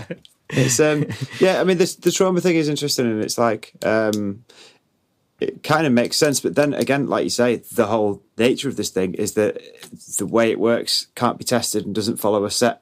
Yeah. So maybe it was a stupid question. No. Because... I did want to circle back too to what you were saying about the flannel shirt and seeing, like, if I was in England, would I see that, right? But I was thinking about this too in terms of Pan, right? Do people that have this concept of the trickster in other places, in say Japan or China, what I'm saying, like in Eastern thought, is the trickster? It's not Pan, right? Why would it be a Western Greek deity? They must, the way that the trickster, and of course they have the fox, right? And those, the fox spirits, but I don't know, man. I definitely, I think our perception is shaped by our paradigm, right? But I don't know, man. It's. I've always wondered why some people experience things and some people don't. I feel like, even though I've had the experiences that we talked about, I haven't had any, like, I've been abducted, I think, you know what I mean? Or like, I don't know, I've had some like weird experiences, but it's like, there's always been an element where it could be denied, right? I didn't see any trees fall. I didn't see anything scream at me, like, was that just a dream that I had, about seeing the guy? So it's like, there's no way to prove any of it. And it's such a personal experience, deeply personal, I don't know. That's interesting that you've never had anything, like you've never seen or felt weird or anything. I've been interested in it for a long time. I mean, me and Hine met when we were probably about 10 years old, and the first thing we did was go hunting ghosts. That was how we got together. I think that was one of the reasons that we loved Hellier so much, was because it was like, oh yeah, these guys, they're sort of similar to us. We related to that kind of, overgrown 10-year-old boy kind of vibe. But it's something that on and off, I've always been interested in. I've always, even prior to starting doing Vayse, the books I read tended towards like sci-fi, horror, supernatural sort of things. The same with like films, TV, whatever. I always kind of preferred things that were a bit like that. You have had sigils that have worked though. So you've done magic. I've had sigils that have worked. Yes, that's true. Yeah. That is true. Yeah. That's interesting. Because I've forgotten them. Well, yeah, of course you got to. Because the sigil worked, so yeah. Because I did the sigil to forget the sigils, so I didn't remember them for this podcast. So no, but so I mean, you've done magic, which is something, isn't it? I believe I have. Yeah. It's like I don't know, and that's sometimes okay, isn't it? Just to not know.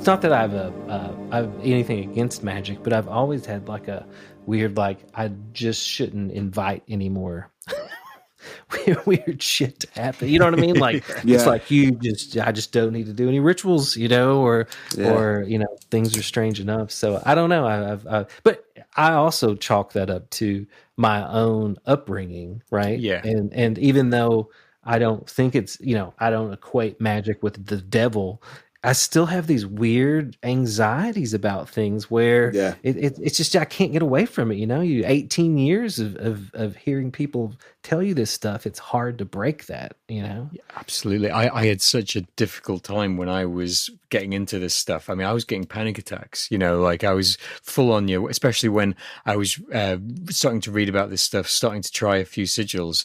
It's that level of indoctrination, and that level of like you're saying, just having 18, I was 21 when I stopped practicing as a Catholic. And so that's 21 years basically of people telling you that, that this is the devil's work, that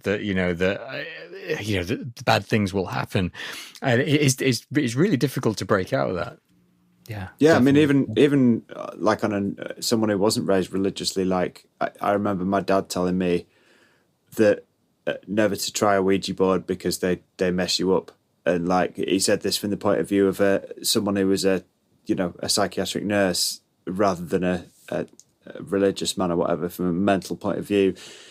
And I asked him why, and he said he didn't know and he couldn't explain why, but it can do things to people that are and it's kind of in the culture as well. I mean, it's probably not as much now, but certainly when we were growing up, mid to late 80s, early 90s, it was still very much a thing. There was tons of films and books where there was, don't dabble with magic, and there was always stories, wasn't there, when we were at school, about someone had the Necronomicon and had done something and stuff, and you'd hear stories about people, and I know that the person I knew that was the most into the occult when I was at school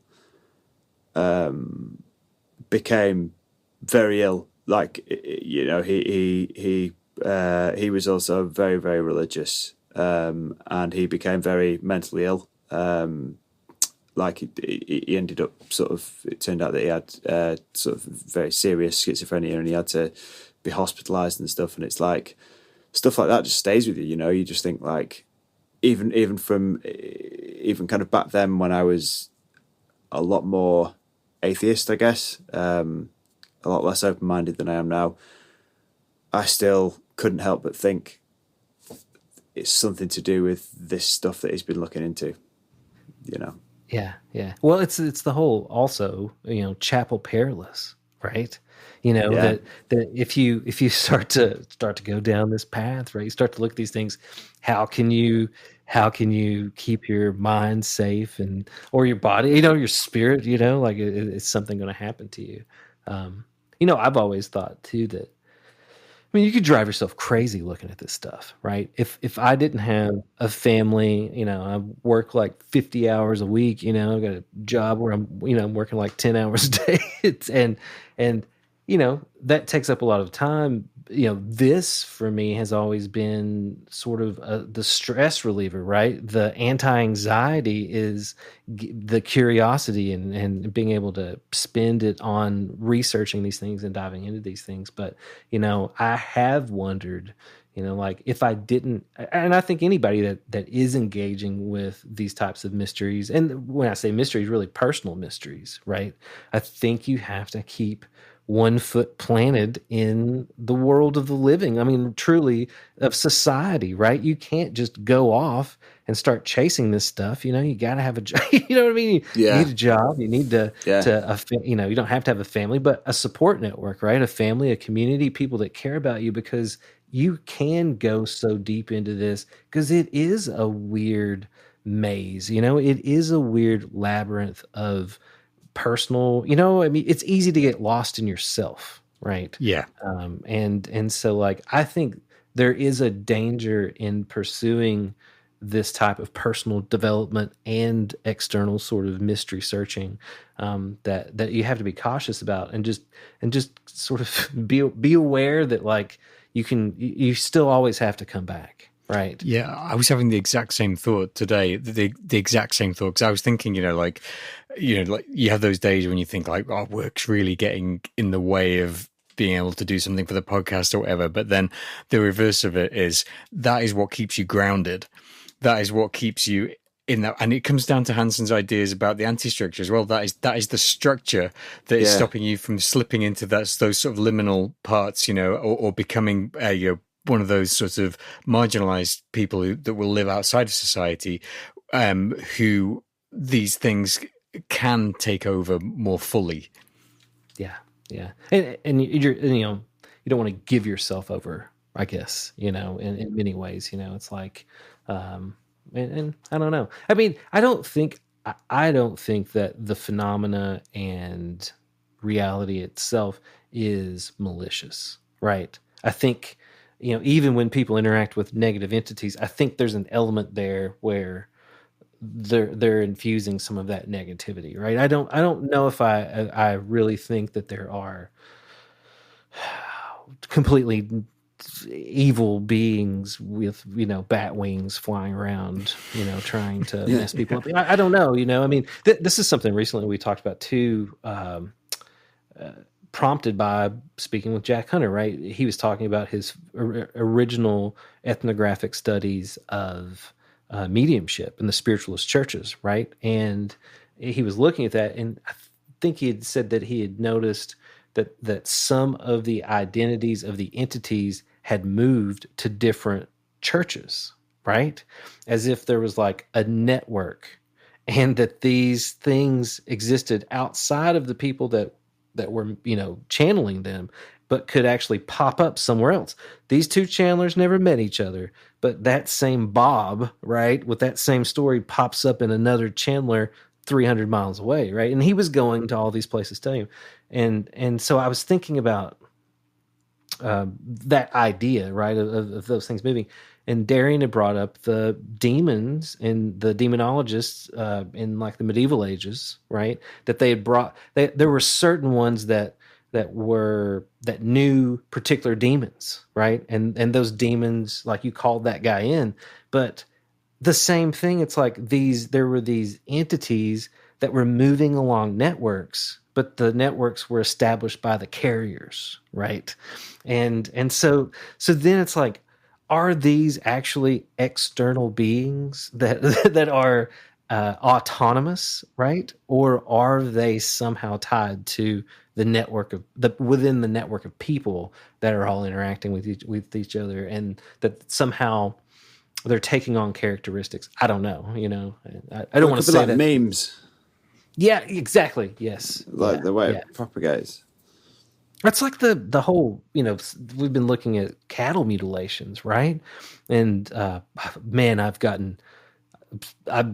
did FOIA requests to 21 different states. I have this vast hoard of documents on cattle mutilations, right? But what I did find out was that the repeated story that there were like 10,000 cattle mutilations, there weren't.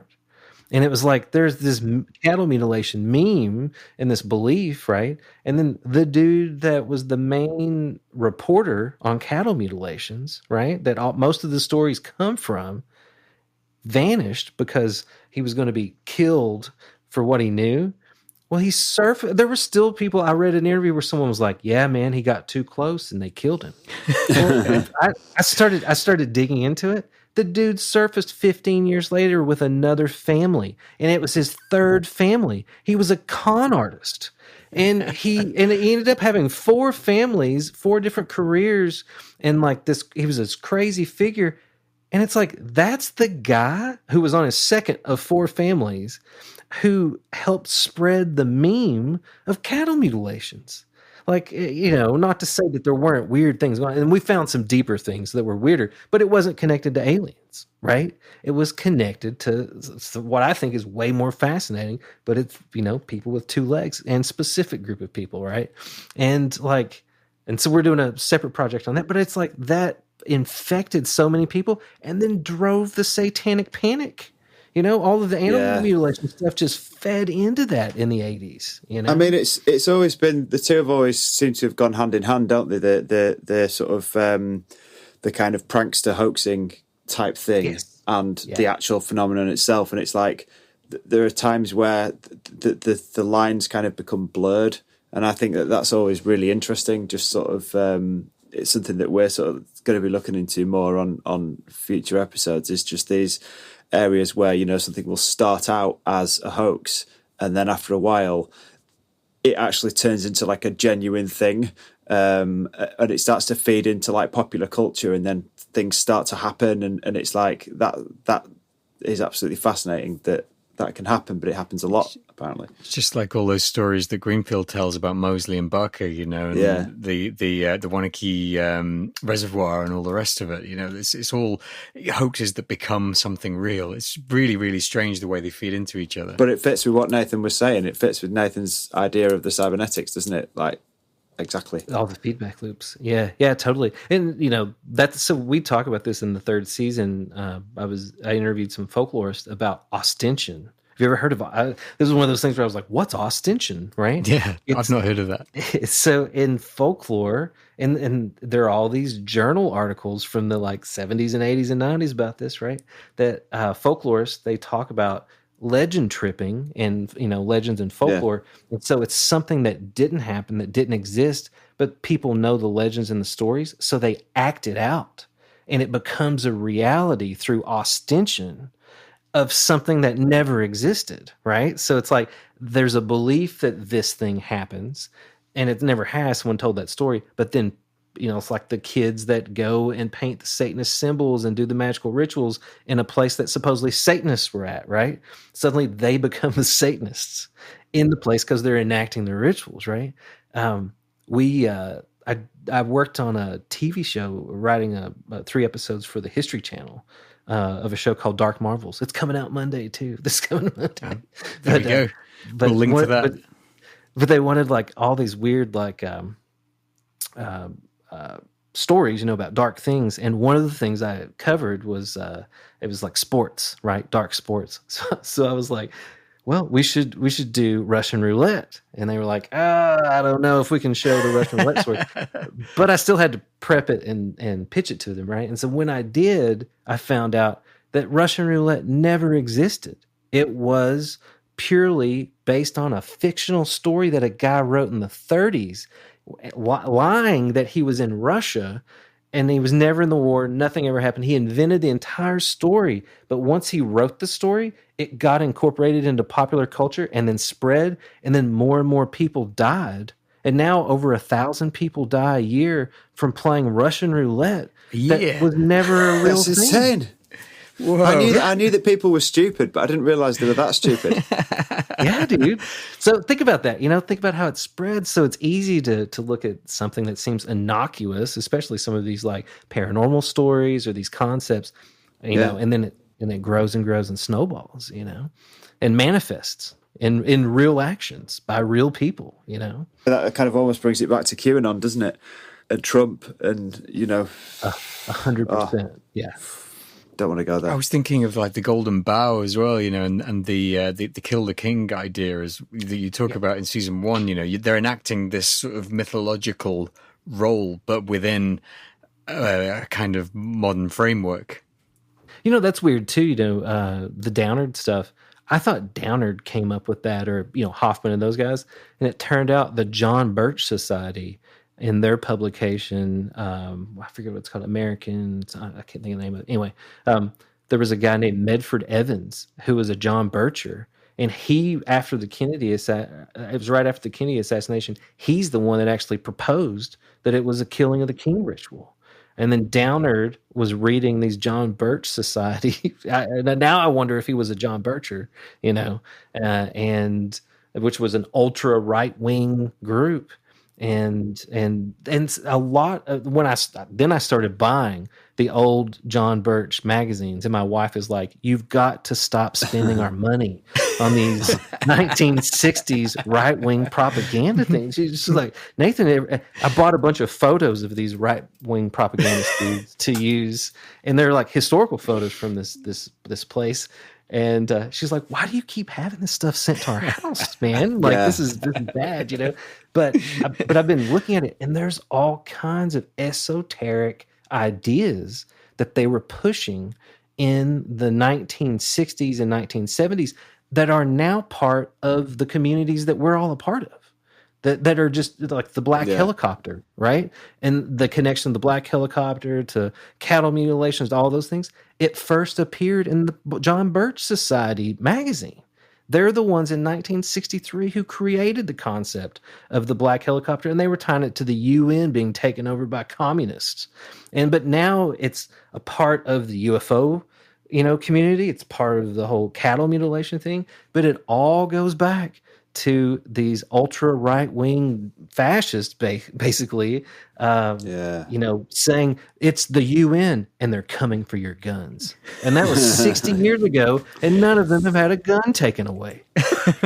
Which is a shame.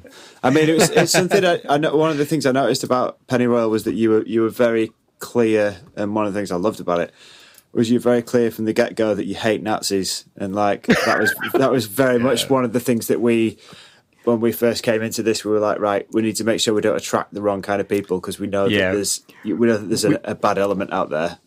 We felt it was important to say in the first episode of Vayse that we also hate Nazis, and then we get it out there, so that it'll stop anyone else in their tracks. Nail our colours to the mast. Exactly. And just in case anyone's wondering, we hate Nazis still.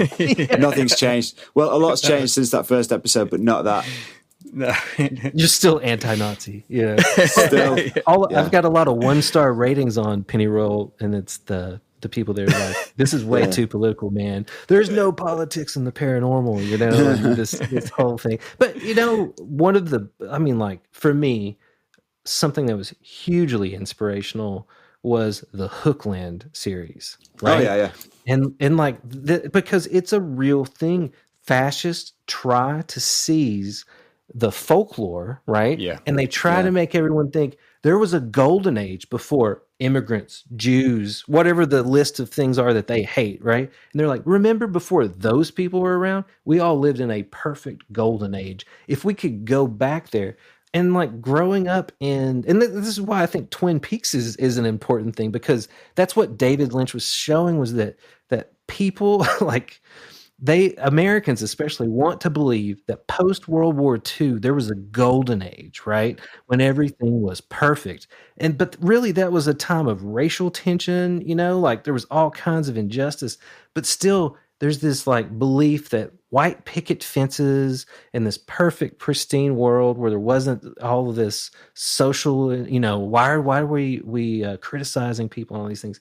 And it's like, that's what these fascists have always tried to snare the folklore and then say, that's why you're with us, because we both believe in this perfect idyllic time. And Hookland, I think, is just such a powerful piece of art and creativity and work that really tries to fight that, right? And I think he's been very clear that that's what he's doing. We have that. I mean, you're talking about it in the context of the US, but I mean, Brexit was how they swung that, and you had the parties, the BNP, UKIP, that very much traded on that idea that there was this golden age that was just out of our reach, and it's absolute nonsense as well. It's very powerful though. It created an egregore called Captain Tom as well.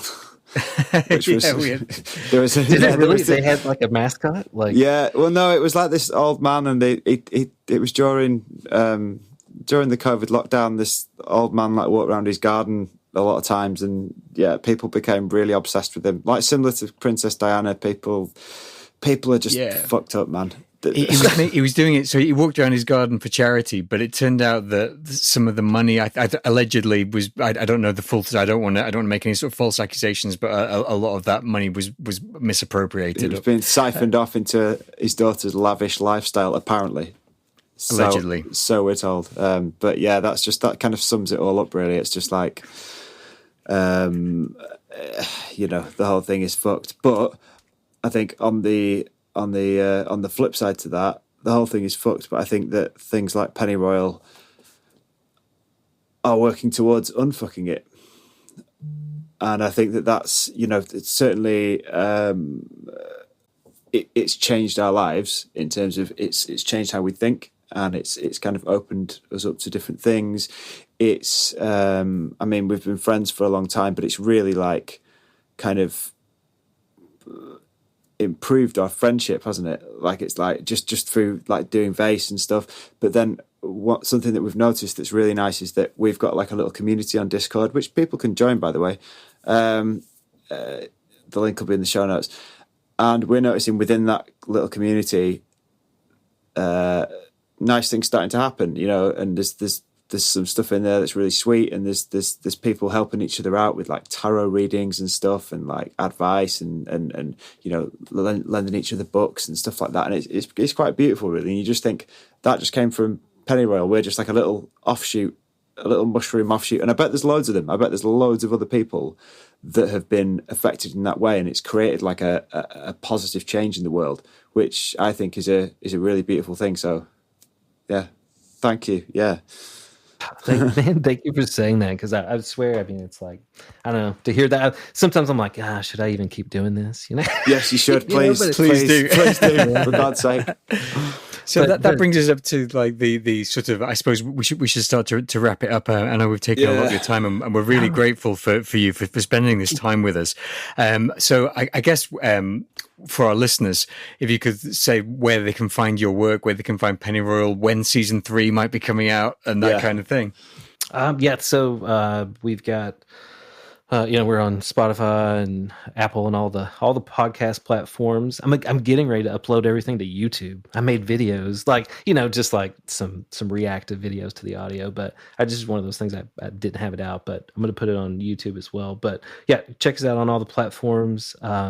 Our main sort of place that we're in real time doing all this research and interacting with everybody, that you can see what we're looking at for season 3, is Patreon with the Liminal Lodge, and all the extended audio. There's like hundreds of hours of live. I recommend that. It's stuff. great. Yeah, it's great. Really good.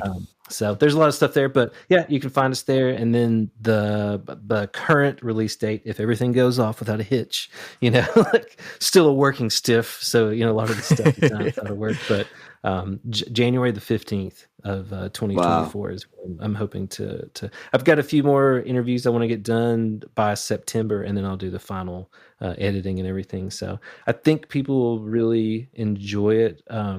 There's a lot of stuff in, which I'll tell you guys real quick after we get off here, but there's some stuff in there that I really didn't realize was going to happen. And it is like, I didn't see it all going this way, or that we would find these things. And so that's been strange. Again, it's like, it for me, it's just been such a weird personal journey, and I'm just, you don't know how much it means to know that, like, that it has inspired you guys, and that people are having a journey themselves, and I don't know. I just think that we should do that for each other. Everybody should do that, tell each other stories and relate to each other, because the fucking Nazis don't want us to.